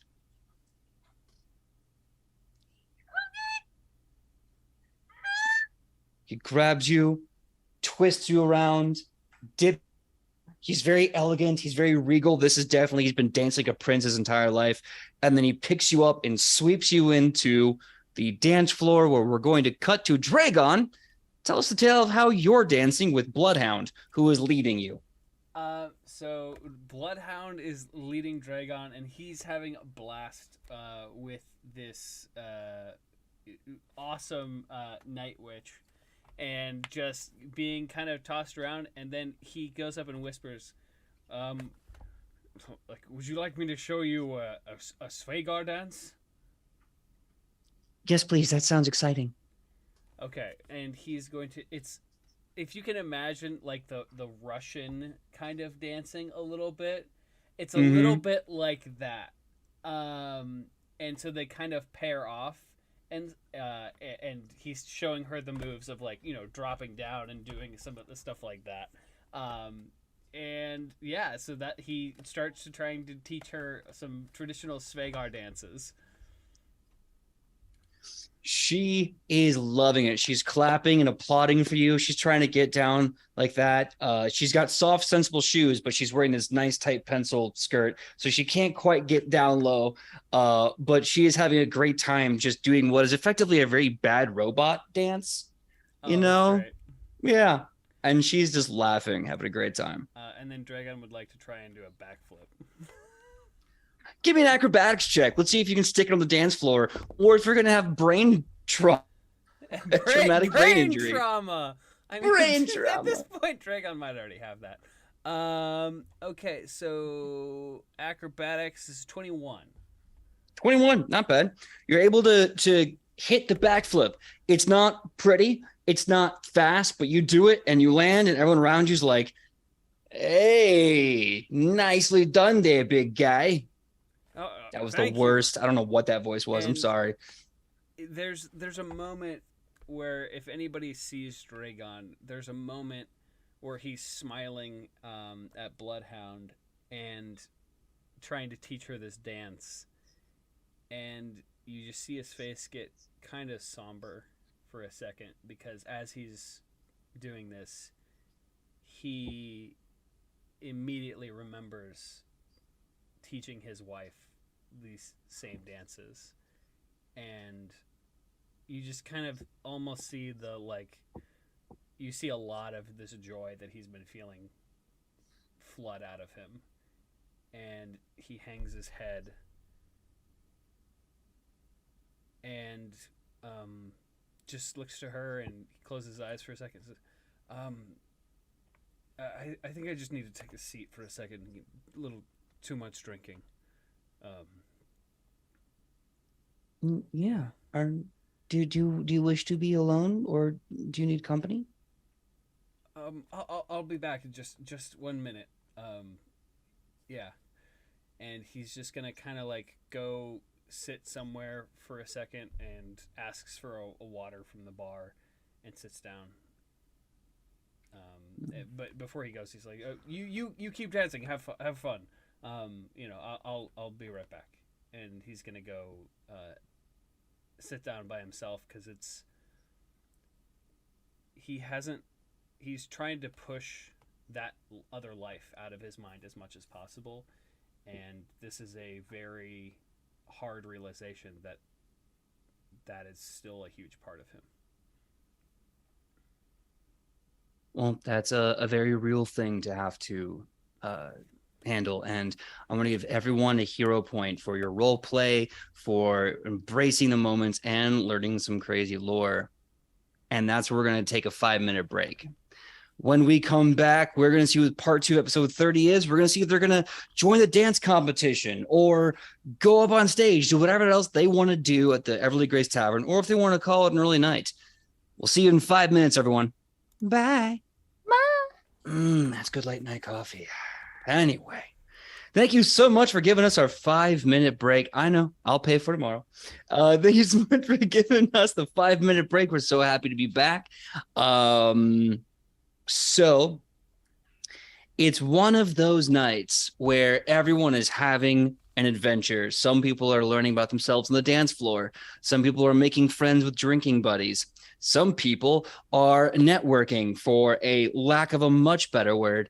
And some people are having that point where they party too hard and now they just need to step away and be sad for a little bit. We've all been there.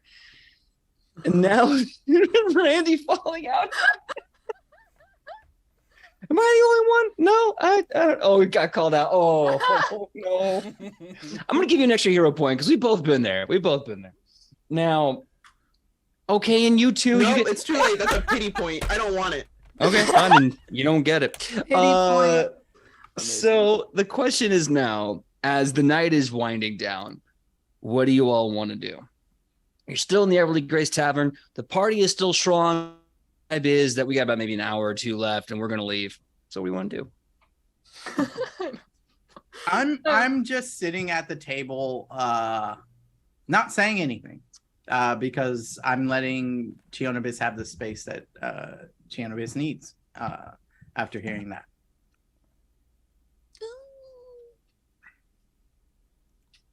Yeah, I'm definitely gonna have to go talk to Bloodhound again, because otherwise Dragon's a dick. Okay. You mean you're not gonna ghost her, Dragon? No, that does not Dragon at all. What have you seen him like try and run away from majority of things? No, he's like, oh, you're gonna take my friend, I'm gonna fireball your whole city.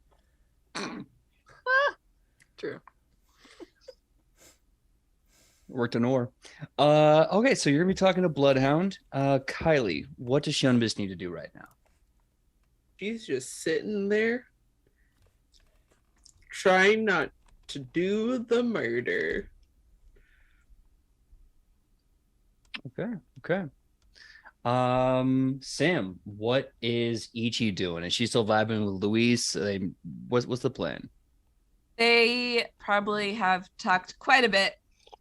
Ichi's going to go wander over. I think Ichi probably wanders over to Shionobis and just sits there and just like shows her mug. I named it Frug. Oh, That's a the pretty cool frog name. wasn't there when I put it there earlier. You're silly. Oh, well, thank you. It's a cute That's frog. the song. It fits you. Yeah, it is nice. And you got the message, right? The message was for you, right?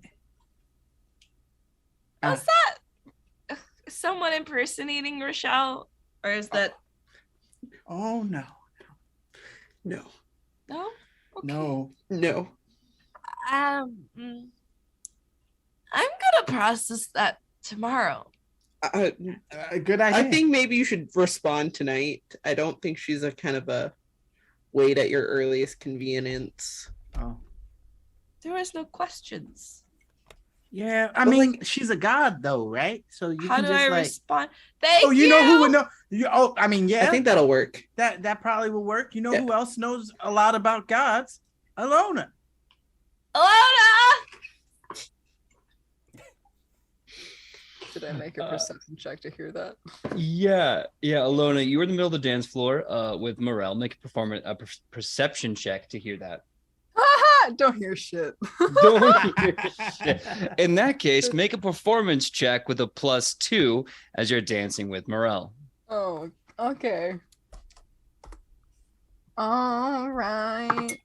Oh my God! She's a dancer. She's a winner. She's a track star. Dancer. What? Nothing. You said a +2, PJ? Yes, it did. Are you sure? Because that's a 37. Wow. Okay. Dancing queen. Yeah. See that girl. She is the dancing queen. She is Alona.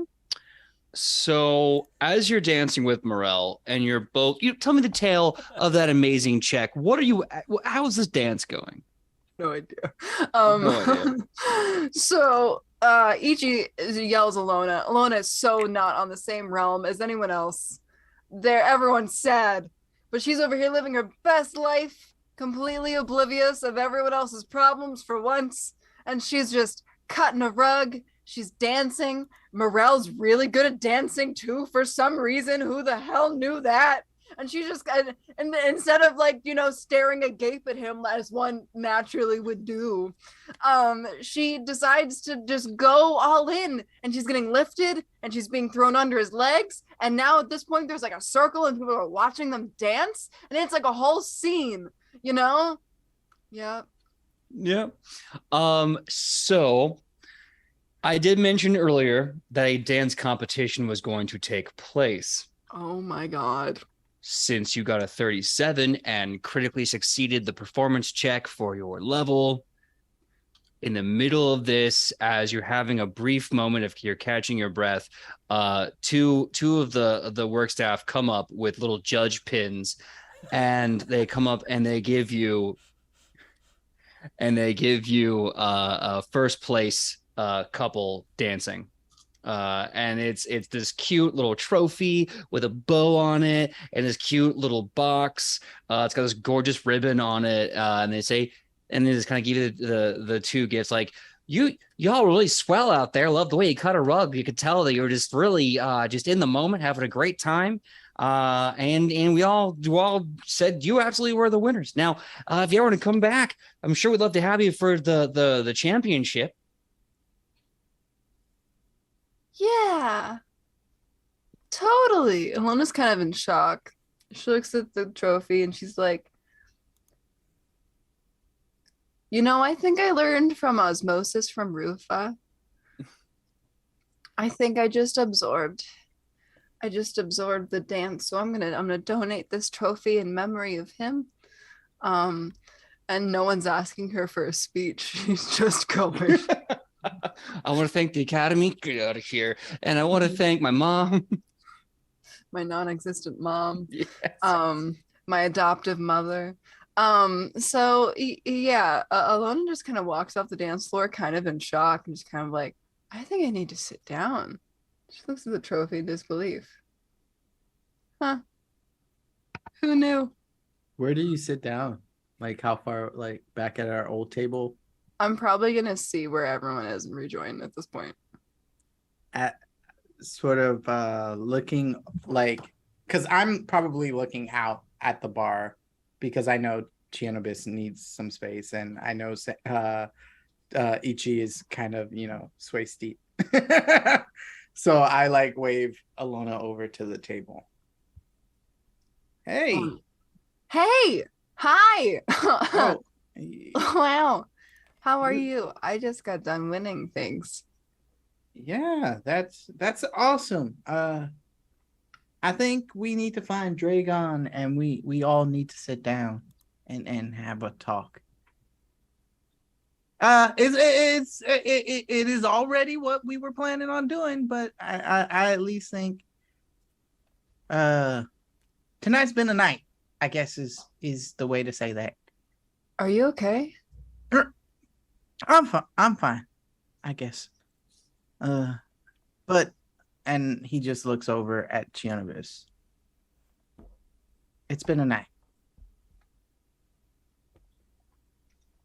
Okay. Yeah.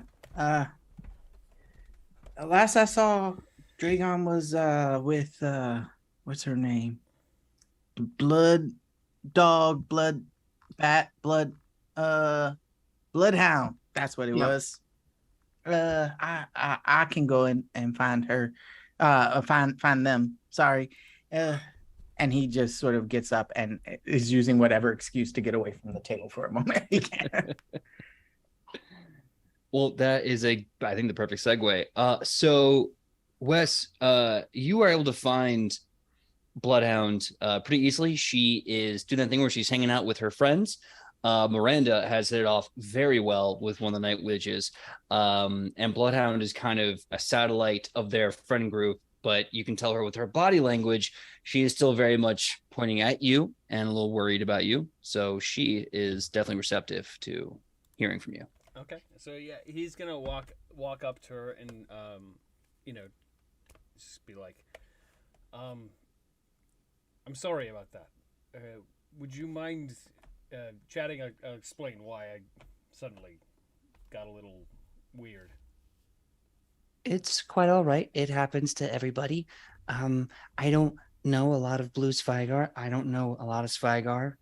So whatever life you lived, I'm sure it's going to be different than mine. Well, yeah, we can say that, I suppose.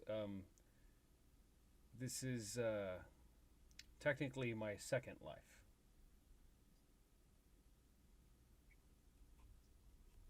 Is this a metaphorical romanticization of something?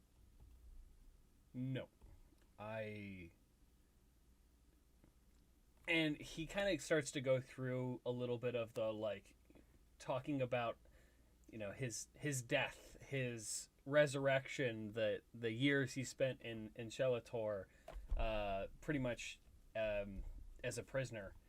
And then he goes into explain, and after all of that, I thought that my previous life was done, that it wasn't a part of me anymore. It died along with my other body. But spending time with you tonight was wonderful, and it inspired me to, start teaching the dances from Svigar, and it reminded me of something. And he kind of like leans in and kisses her on the cheek. And I've only ever been with one woman in either life, and that was my wife before I died. And I wasn't the same person back then. I was angry and, I wouldn't say cruel, just not present for my family. And I thought they would be better off without me. And tonight I just realized that I'm not better off without them.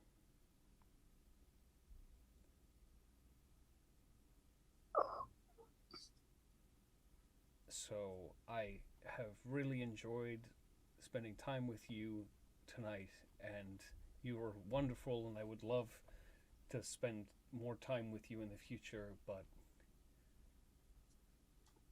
my heart isn't ready to move on yet. She nods, kind of looking down, adjusting her glasses. I read a lot in the coven, in the cauldron, because when I'm not doing inventory, there's not a lot else to do. And I read a book that said we can only start getting rid of the pain when we go through the pain of healing. And it sounds like that you were able to start that today. So I am going to respectfully let you go on that journey and understand that you're not ready, and that's okay. because I don't want to leave my job or my city. And you look like the kind of person who wants to go on other places. So if you ever feel that you are ready for a relationship with me, I will be here. I'm not going to wait for you. But if so happens I'm single and you show up and you're interested, I mean, that would make me pretty happy. I'd say that's fair. I wouldn't think it would be right to ask you to wait on someone who didn't know what was going on with their own heart. Of course. And he kind of like looks back to the group. It also seems like my friends may have gotten themselves into a bit of trouble yet again. She looks at her friends, the night witches, as they apply their makeup with a broken shard of glass and a machete to level out the contours and such. And she goes, I know exactly what that's like. I thought you might. Yeah. Yeah, one of them's always injured, and she's never, like, letting the limb recover. It's always, like, she's constantly broken. Oh, you want to hear something really funny? Yes. We have a healer of a Yes. goddess, and somehow she's always hurt.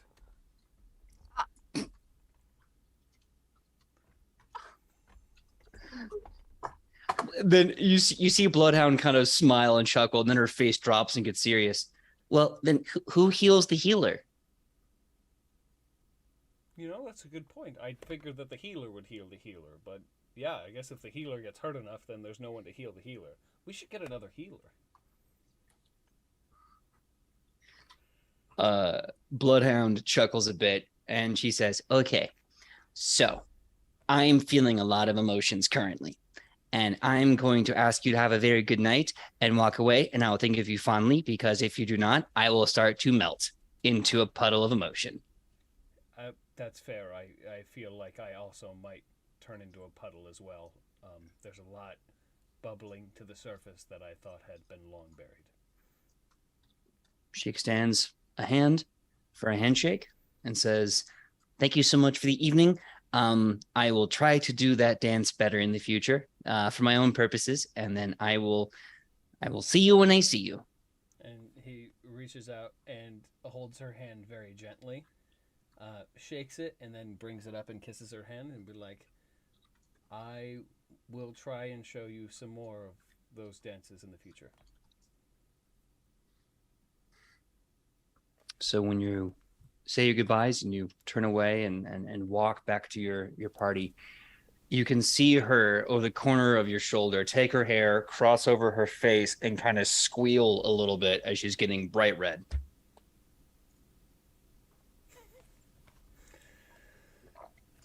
And Dragon just lets out this huge, heavy sigh and walks back to the group. Is my mic better now, guys? Sorry. I think so. Okay. I mean, I can't tell the difference. It sounded a little bit louder, but I can't tell the difference. Okay. You come back to the group and Ichi's still yelling, Alona! Oh, God. I'm like lost in the crowd trying to find Dragon. Fiona basically just like hands and face, just like, oh God, make it stop. Make it stop. And then I eventually give up, walk back to the table, and there's Dragon. And I'm like,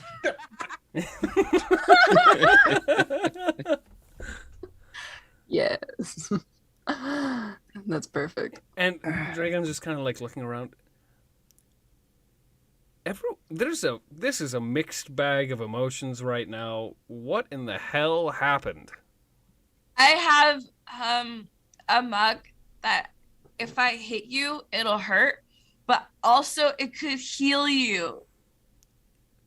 And it has a frog on it. Who heals the healer? Mug. And then he's gonna like, oh, all right. How much did she drink in that competition? I don't know. I didn't actually. How did the competition go? I mean, it must have gone well. I was paying attention elsewhere. Hey, Lothier. I drank so much, I saw my dead uncle. Oh But- shit. which means I did really good. Yeah. Um, All right. Anyone else drink so much they saw dead relatives? No? All right. You all know I can see dead people, right? Oh. Okay, Definitely. good. Well, I mean, like, all of us could see one dead person. Well, I Right. guess you're alive now. me It's or on the Morale? fence still? Who else? Yeah. I mean, how? I think there's a few of us that I think have died. Yeah. Yeah. It's not unique. That's what I'm saying. Yeah. That is fair. Yeah. None of you are special. Oh, snap. Or none of us are special. All right. That was not where I was meaning to try to lead this conversation. I'm not doing a really good job of this. Alona, it looks like you and Morel had a really good time. You came back to the table smiling. How did that go? We won trophies. Oh, that's awesome. See, I'm trying to make a sad, happy sandwich. The sad stuff on the outside and the happy stuff in the inside, right? You're doing All right. great. Wait, you want to smother the happiness with sadness? I mean, it's No. what we had. I'm making with a sandwich out of what we got. No. Wants Okay. to smother the sadness in sandwiches. Ooh, that sounds nice. I Okay. want a sandwich now. Yeah. All right. So the harder part of this conversation, and I go, Chionabis, I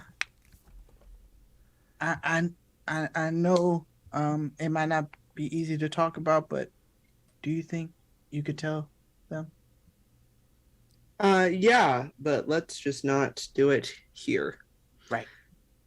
All right. When we get back to the hotel, we got some information on the job that we are being asked. Well, the other part of the job. Let's just leave it at that. All right. Okay. It's Yeah. it's a lot.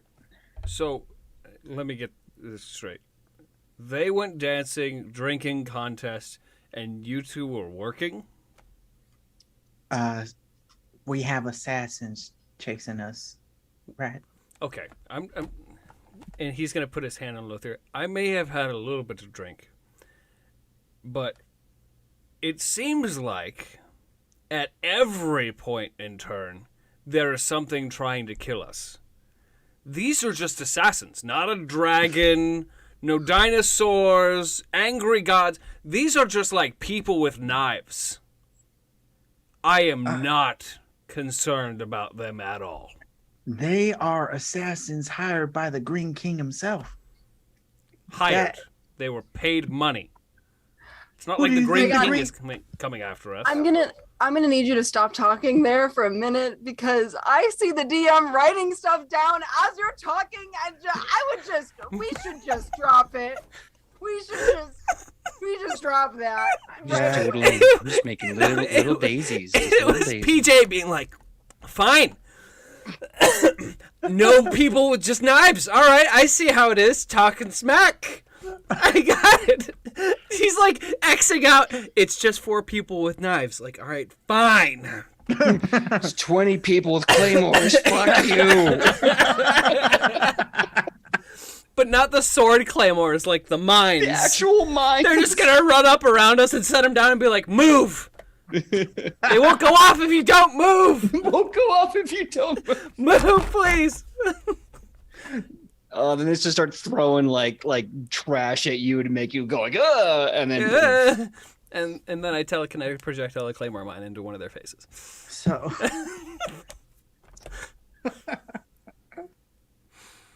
are we heading back to the hotel? Is there anything else we want to do here before we go? All right. We should go to bed.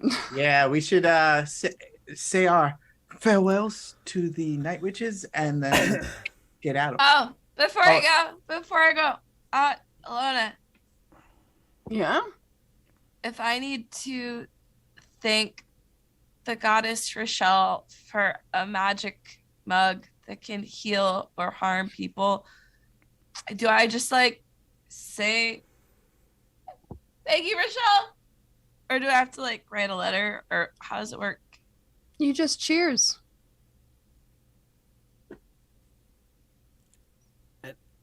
As that said, Dragon like looks around. I need to borrow this, and like grabs a drink from somebody and then cheerses you. Takes a sip and then gives it back. Sorry, it's a thing. Thank you. That is all. Why are you so cute? All of you. Yay. Okay, so it looks like you all going back to the hotel room then. Mhm. Okay. The night witches say their goodbyes. You part ways at the door, and after a long walk and a very long elevator ride, you are in your penthouse suite on the 60th floor of the Shirlton. Beautifully adorned, just as you left it, all 5 rooms. Nice. I'm gonna go do the hot wall water again. No. We need to talk about this thing first. Please. Hot wall water after? Yeah. Okay. Oh yeah, Ichi, you have your own room. Oh yeah. We're in a Everyone has their own hotel room, but Alona with a shower And Tobias. and like. and Tobias. All right. Guess it's time to talk about it.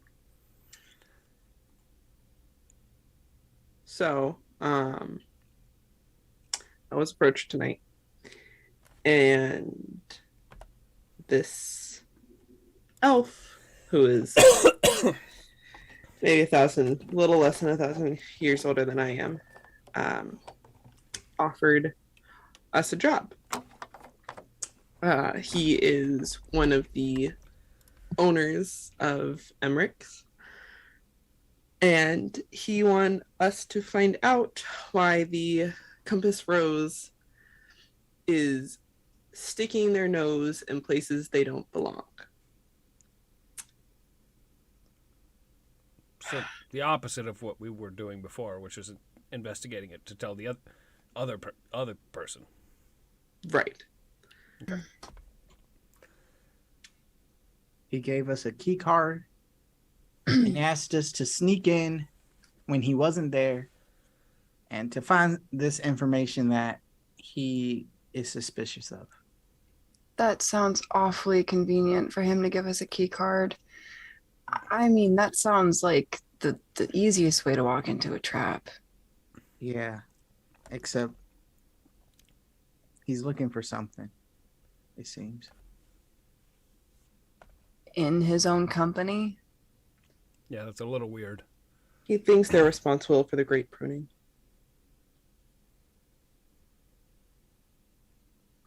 And Shonibus just sits, like plops on couch, contemplating life choices, kind of sits.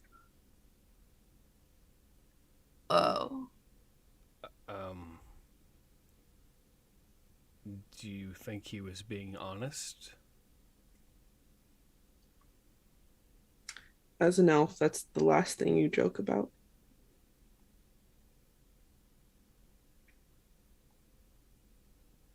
Well, I think we have our priority. I do want to bring up just one thing. The way he was talking about Emmerich Industries having information and keeping it secret, it was very, very similar to the same way that we heard that agent from the BIA talking to us. Essentially, no one knows what's going on in any of the places that they're working or these corporations or whatever they're called. They're keeping a lot of information from the people who even work there, who are in charge, or at least should be. And we're playing pawns in their little game, is what it seems like. That's a really precarious position for us to be in.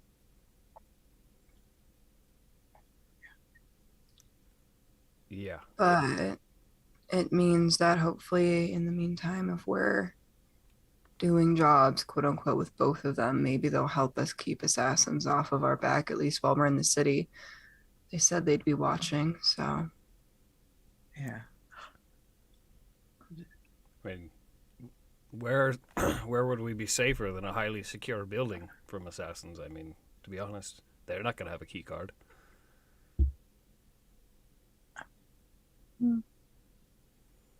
I think there's just too many secrets that this city is hiding.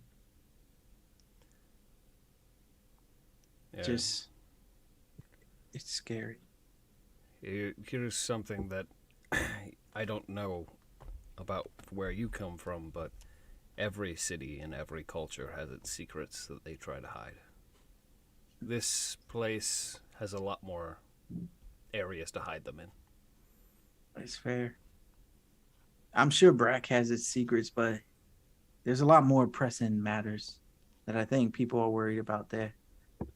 I don't think I've ever been surrounded by this much, I don't know, secrecy and or this many walls this high, or it feels unnatural in a lot of ways. I just want to get this job done and figure out what these corporations have done, because it sounds like they're doing a lot of bad and masking it as good. Well, we will get to the bottom of it and we'll figure it out. Is there any other way you guys can think of that we can get into this place that doesn't use that key card?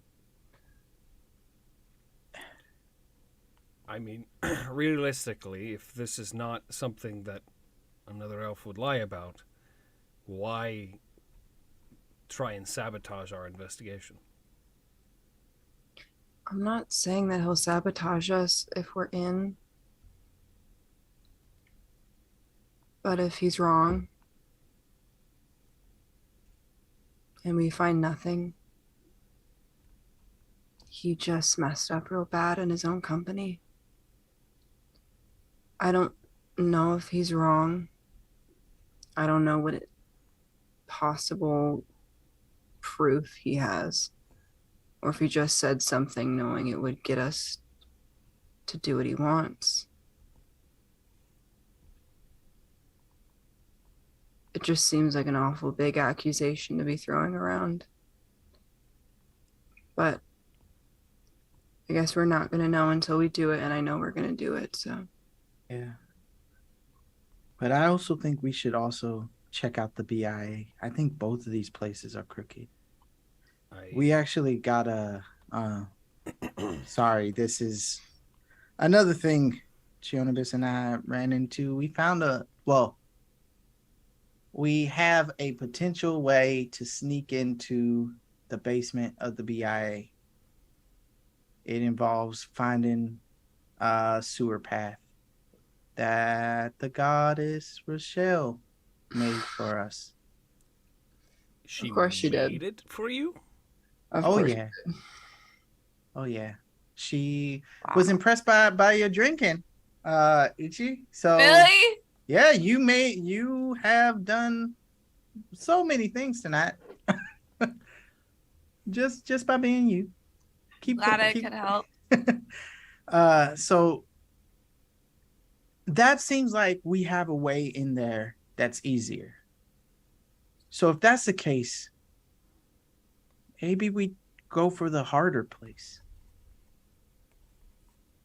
because that's going to take more work, I'd imagine. I mean, both are both are going to be highly guarded. It's not like this place, like you said, there's so many secrets here. That means that there are always people looking for them. And that means that there's going to be a lot of protection around them in the first place. I think we should probably tackle Emma first. I don't think anyone's going to rest easy until we actually know for sure what's going on. Now, this might just be the alcohol talking a little bit. But normally when we do these sort of things, we end up having to leave the place that we're in. Yeah, that's a good point. So if there's anything that we need to do prior, probably a good idea. Selfishly, I do want to go on that tour because I want to potentially buy some sort of weapon, which could be useful for one of these other things. You think they're gonna sell you a prototype weapon? I don't know. I didn't. I mean, I don't know about a prototype, but I mean, She said it was brand new, that it was something that her company was working on. It's still a secret. I don't think it's like mass produced yet. right? But they have to be able to test it, and who better to test it than somebody who's trying to save the world? It's worth a try. Yeah. I mean, I got a magic mug. Why? Yeah. See? Why? And All right. I'll be 100% honest. A prototype weapon is going to be really useful, especially in this city where magic is not something that they are going to like me to use very often. I'll be honest. I'm good with the sword, but like, now with the, this whole thing going on, magic is more my speed. I hear you, Dragon. Shonibus, what do you think?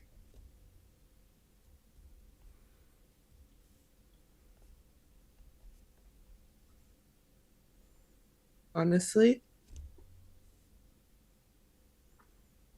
I don't know. I don't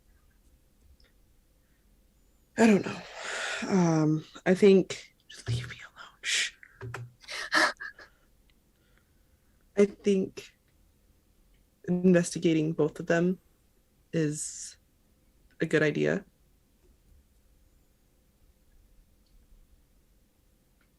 We can start with the BIA, whatever the hell it's called, and then move to Emmerich's after. Doesn't matter. That might be a good order of things, because I'm going to go ahead and say this for myself, that if we do find out that they had something to do with the pruning, is I hope you all join me in burning the place to the ground. That would be an easy thing to bet. Sure. But why don't we get some rest first before we figure out everything, and then we can reconvene in the morning and maybe kind of think maybe a little straighter on the whole thing. Yeah.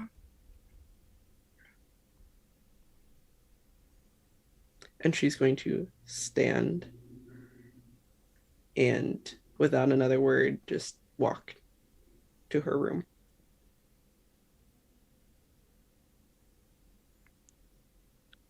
Okay.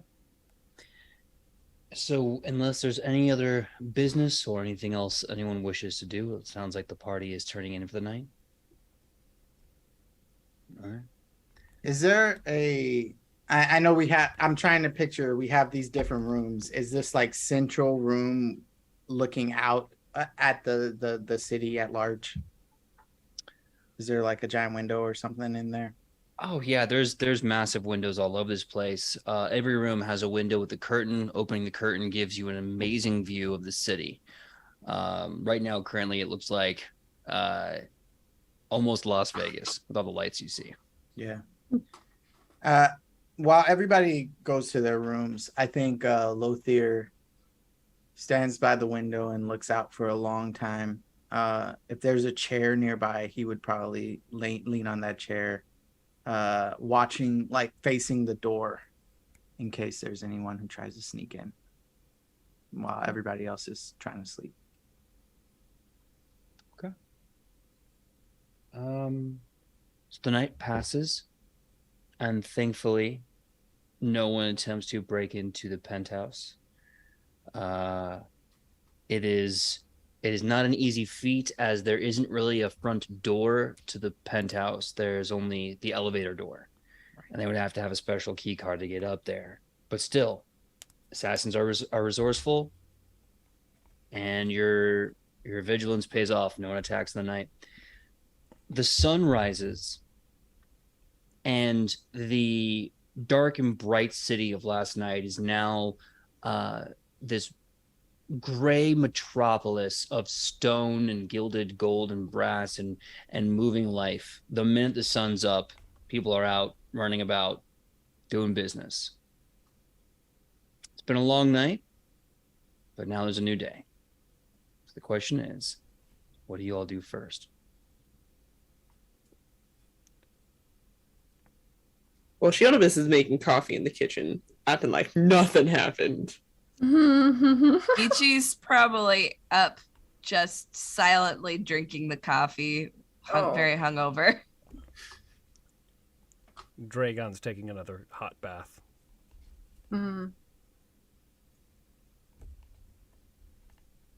Yeah, I guess I'll take a shower. I think that's what they said it was downstairs. No, just the water coming out of the thing. He's just so mesmerized by the fact that water is like way up at the 60th floor of his building. It's a waterfall. Oh my god.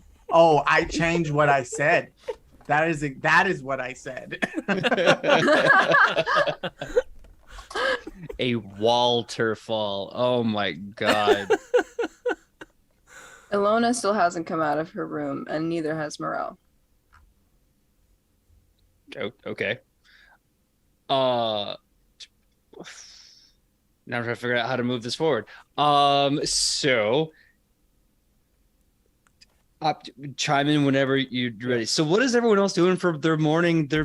What are they doing? So after Dragon is done with his bath, he's going to come out and join everyone to grab coffee and just kind of like look at the closed door, just take a sip of his coffee and go, huh. Anyone else want to sit here with coffee and just see when they come out? Shionibus absolutely slides in next to Dragon and like leans against the counter, like in this like one of those robes that has like the fur on both sides, like when police show up and you're like, oh, my husband's murdered, oh no. Yeah.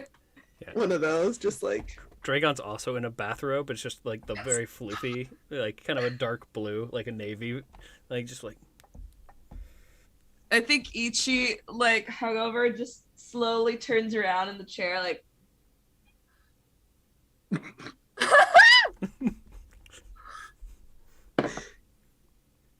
So, do you think they like? Do you think Morale slept on the floor or in the bed? Anyone? Absolutely on the floor. Take bets on this. if anything, he slept in the closet. Yeah, you're right. That's fair. I'm gonna take a bet that he slept as far as physically away. So if the closet's not the closest, like the farthest thing, he's like against the wall. You know, that's my bet. Yeah, but Alona's also like very polite. Do you think that they would have just like put some pillows in between themselves? Like, I think she would have felt bad if he slept on the floor. I mean, you could be a better man and say that, but I think you're wrong. As somebody who reads and sometimes writes a lot of fan fiction, I could tell you exactly how this went. Okay. Mm-hmm. And then Ichi proceeds to give a dissertation on how all the ways like fan fiction will like make people end up like in awkward situations where they end up in the same room, and like she like describes many different scenarios where one's like, oh no, you can take the couch, no you, and then like, oh the couch is broken, so like no one can take the couch. And at that point it's like, oh yeah, that's fair, Morel's really big, he might break the couch. That's a good point. That's true. So this is it's a very, very long and in-depth description of fan fiction tropes. Where did you say you read this? Oh, I listen. So sometimes when you write fan fiction, it's for a private audience. I just know a lot about it. It's not like in a library or anything. I do read a lot.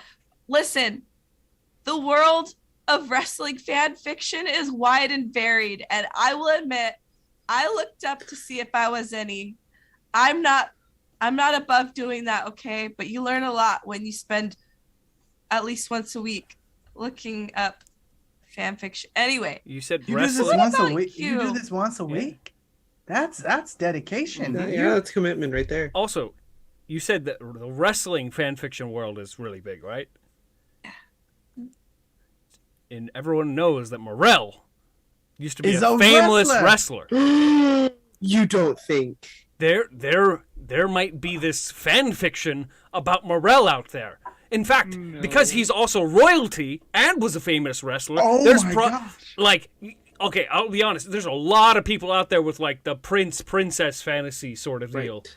And you know that has been written down somewhere. It's like they got into the arena and were wrestling Morel, and then they became the prince or princess.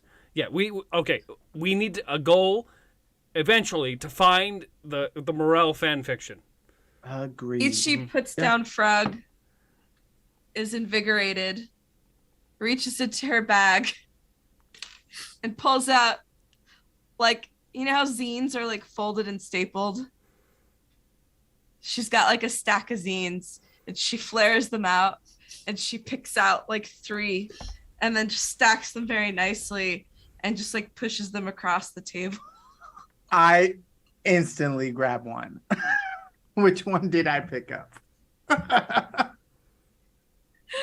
Tell BJ Okay. which of Ichi's fan fiction collection most like what's it called? Involving it's Morel.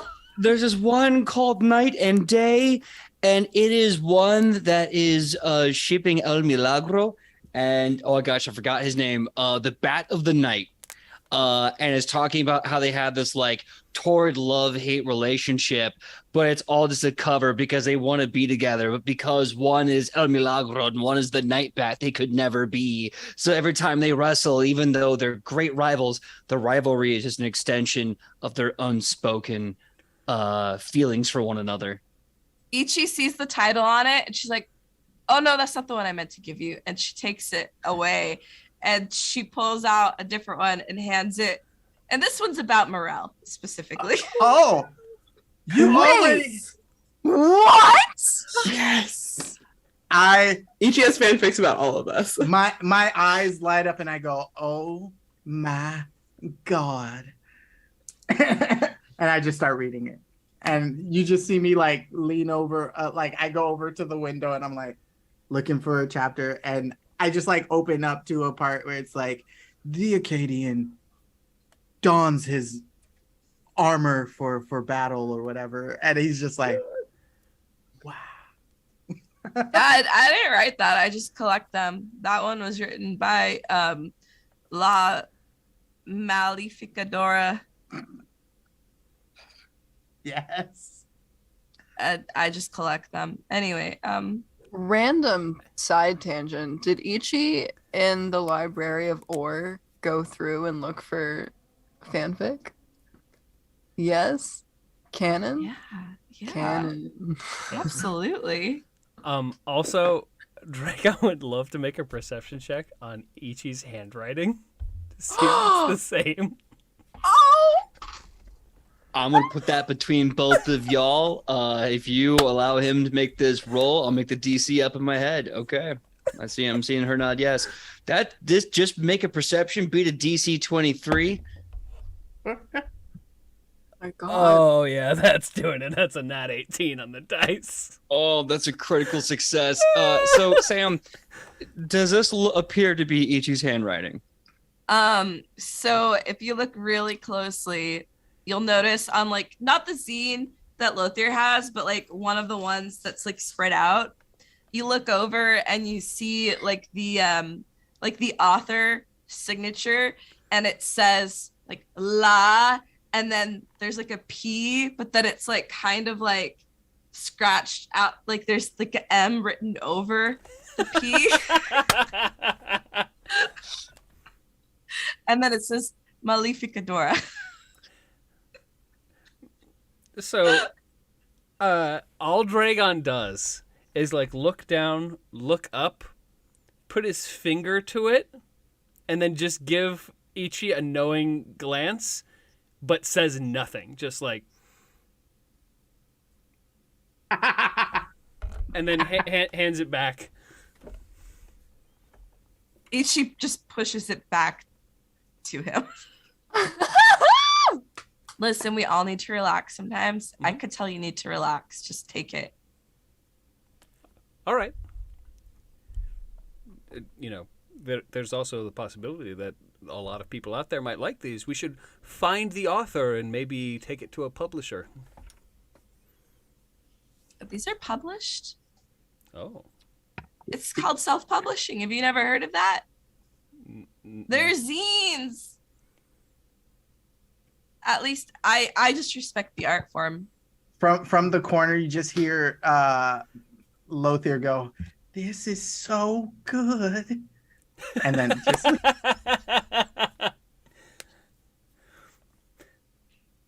art form. Anyway, so I'm gonna knock on her door or what? Do we want to interrupt? Poor Gold, he's in the bathtub. She's gonna slam it down and walk over there. Do we wake them up, or do we let this play out? Because there's been a few of us that have worked really hard trying to make this happen. They could be cuddling for all we know. I mean, that would be like the end goal, realistically, because it's Morel and Alona. I mean, it would be a miracle if they kissed. Listen, I'm not one to, get into people's business and, come up with creative ideas of what they could be doing. Definitely not somebody who would do that. But you make a good point. Dragon just breathes in, holds his breath for a second, and then drinks more coffee. But I'm not going to be the one to interrupt, so. So, as I this peek conversation... over my zine and look at Chionibus, who I think is getting ready to do it. She has like fists like hovering over the door. Am I doing this? Am I not? I need kind of a green light from someone. Good enough. Is she like over her zine? She's gonna knock like a few times real quick and then quickly like walk back over and act casual against the counter again. Dragon's not acting casual. He's staring right at the door. So, Alona, I don't know. Tell me the tale, please. Just tell me the tale. Good. So, the night is real awkward. There is many talks about who's gonna sleep in the bed, who's gonna sleep on the floor. He's not allowed to sleep on the floor. He's too big. It'll hurt his back. He'll have back problems in the morning. We need him to be spry. But Alona won't sleep on the floor because Morel just won't let her and all this stuff. So they both sleep in the bed and they pack pillows in between them to make sure that they don't touch. And then in the morning, Alona suggests that they pray together. Oh my god. And they do their morning prayers. And then after morning prayers, because they're normally up before everyone else, they're like, Alona's like, well, you could always teach me some more dance moves. And then Morel teaches her more dance moves. And that's where you catch them when you knock on the door.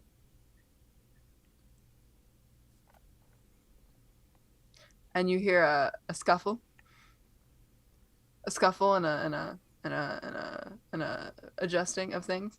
And then they both open the door, ready to go. And like nothing happened. Dragon doesn't even look at them. He goes by and looks at the bed. Pillows in the middle of the bed, pay up. God damn it. Gosh darn it. Goes over her. Right on for page gold. 25. I flipped to page 25 and I'm like, damn it. I adjust my character sheet now with all my gold. God damn it. How much gold did I bet? I don't know. I'll give you 5 gold. That's fine. Yeah. You get 4 from me. Okay, cool. I get 9 gold. Bullshit. So with that, everyone reconvenes, including Tobias, who is also walking around in a robe, open, coffee, and he found these things called boxers, and he's just walking around in the boxers and the robe and the coffee, and he's like, "Hey everyone, they have weird underpanties for men. Look, you can't even see my junk in these. Oh, hello, Alona. Hello, Morel. What'd I miss?" Please tell me there's hearts on them. Absolutely. Great. Big red hearts, little teddy bears hugging them. It's adorable. Well, hi.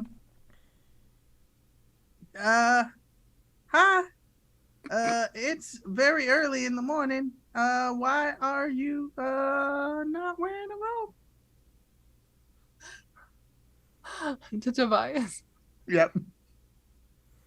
Tobias just goes, "Look, once we get out of this place and I'm no longer used to these creature comforts, I will not be able to do things like strut about in these unusual underpanties. So I'm taking the moment to air out what Azamat gave me. Make sure the world just sees how truly spectacular I am.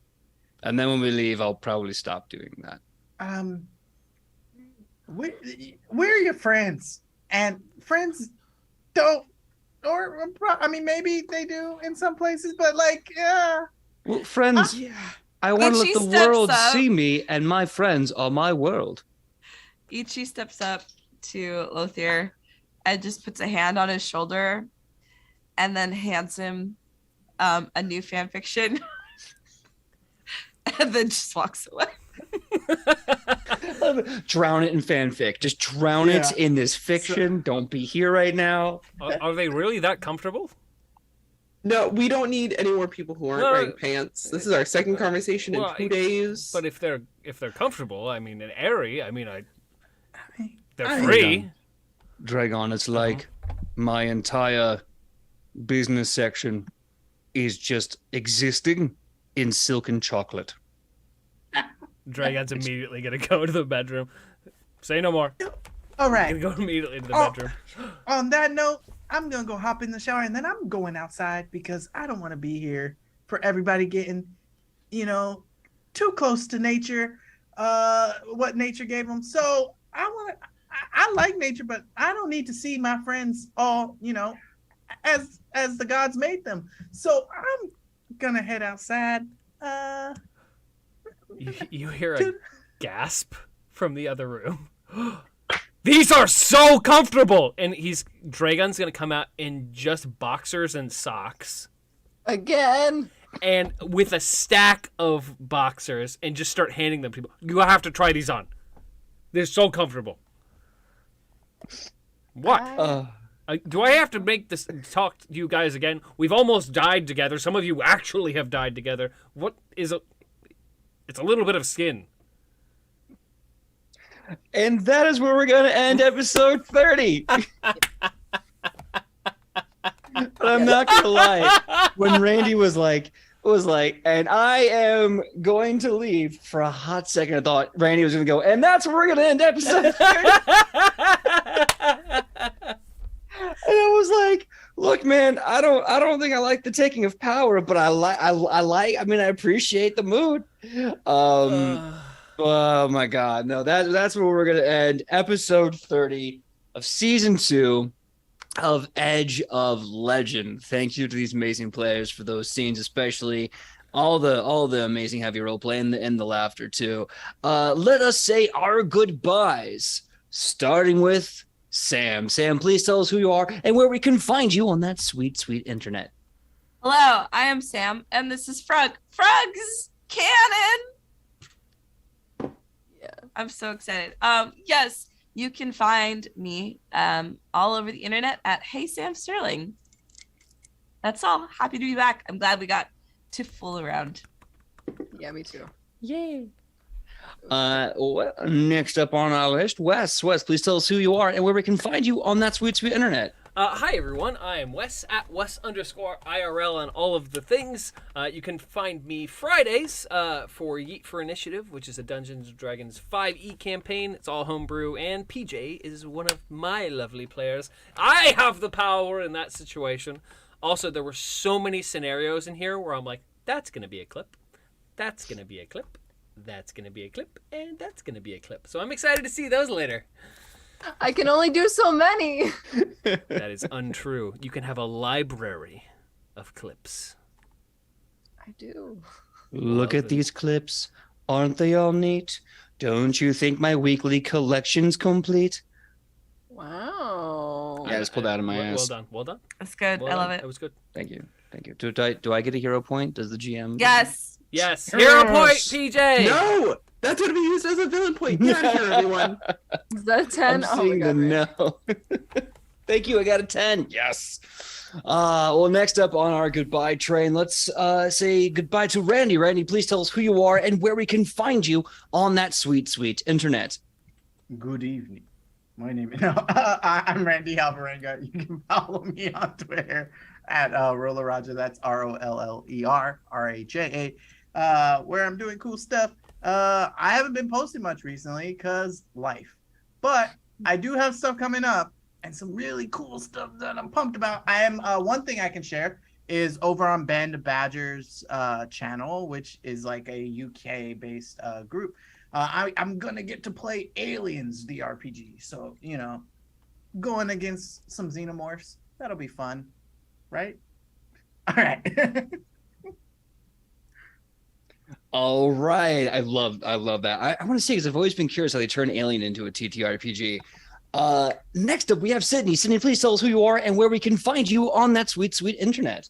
Hello, my name is Sidney Rubino. You can find me all over the internet at Sidney Rubino. That's my name. And that's on Instagram or TikTok or Twitter. I'm all over the place. When I'm not here on Wednesdays, I'm not here. I have a stream coming up, but it's not going to be for another month or so. So as soon as it's closer to the date, I will let you know. But in the meantime, thanks for being here. And I love you all. And you all are amazing. And this was so much fun. And I love you so much. Anyway, I'm done. Nice. Well, next up, and certainly not last at all, we have Kylie. Kylie, please tell us who you are and where we can find you on that sweet, sweet internet. Hello, I'm Kylie, or I go by Kai. It really doesn't matter at this point. You can find me at Kai's Wonderful Life all over the internet. Instagram, Twitter, TikTok. Look what you started, Sydney. Yeah. I'm sorry. I as well have a new stream coming up.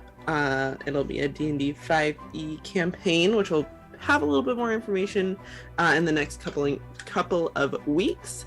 I also have some other stuff coming up that I am not allowed to talk about as of currently, but keep an eye up when it's getting kind of closer to October. Ooh, we'll do.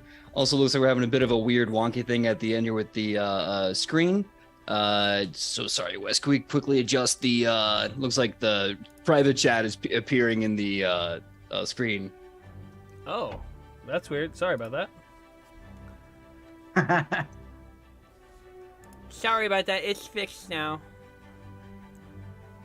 Oh, thank you so much. That was super awesome. Anyway, so my name is PJ Megaw. You can find me all over the internet at pj.megaw. Facebook, Instagram, TikTok, Twitter. Come find me, come friend me, and let's have fun. And when I'm not here with these amazing legends, you can find me here Monday nights, 8 to 11, same nat time, same nat channel, for Wayward Arcadium. The first 2 episodes of season 2 have been, to put it politely, bananas. It's been awesome stuff. There's a lot of cool shenanigans, some stuff from last season coming back into play. So tune in on Mondays to see where that's all going. And then, of course, this Friday, Yeet for Initiative with Wes at Wes_IRL. August 27th, so I think it's like in a week from this weekend. I will be on the initiative order for a one-shot of Cyberpunk. I'm really excited. I haven't played Cyberpunk like in years. I have this really fun solo. I'm really excited to play with the initiative order and some great people there. Like Urahime and Nate 88. I think his name's Nate Beebe. I'm gonna embarrass myself later. So we got a lot of awesome things coming up and more fun announcements when we can announce them. Until then, let us look for who we are going to raid. Let's see here. I'm going to choose the raid, and we are going to raid Theropod Art. If you remember them, they're the one that has that really awesome art show they do where they are in that kind of like 3D character. A lot of fun. Ooh. Anyway. What's our call? Oh, yeah, we need a raiding call. What's our raid call going to be? Necromancy. Necromancy. Necromancy. Necromancy fanfiction. Necromancy fanfiction. The best fanfiction. We put the romance back in necromancy. Oh. It's too late to give you hero points. You're giving me gold and I can't. No, it's not too late. It's never too late. Never too late for hero points. All right. Hero point to Sam. You know what? I'll say you can start off next game with that hero point. If I forget, just look me in the eye and say, but PJ, necromancy, and I'll remember. You got it. All right. We're going to be rating Theropod Art, necromancy, in 3, 2, 1. Goodbye.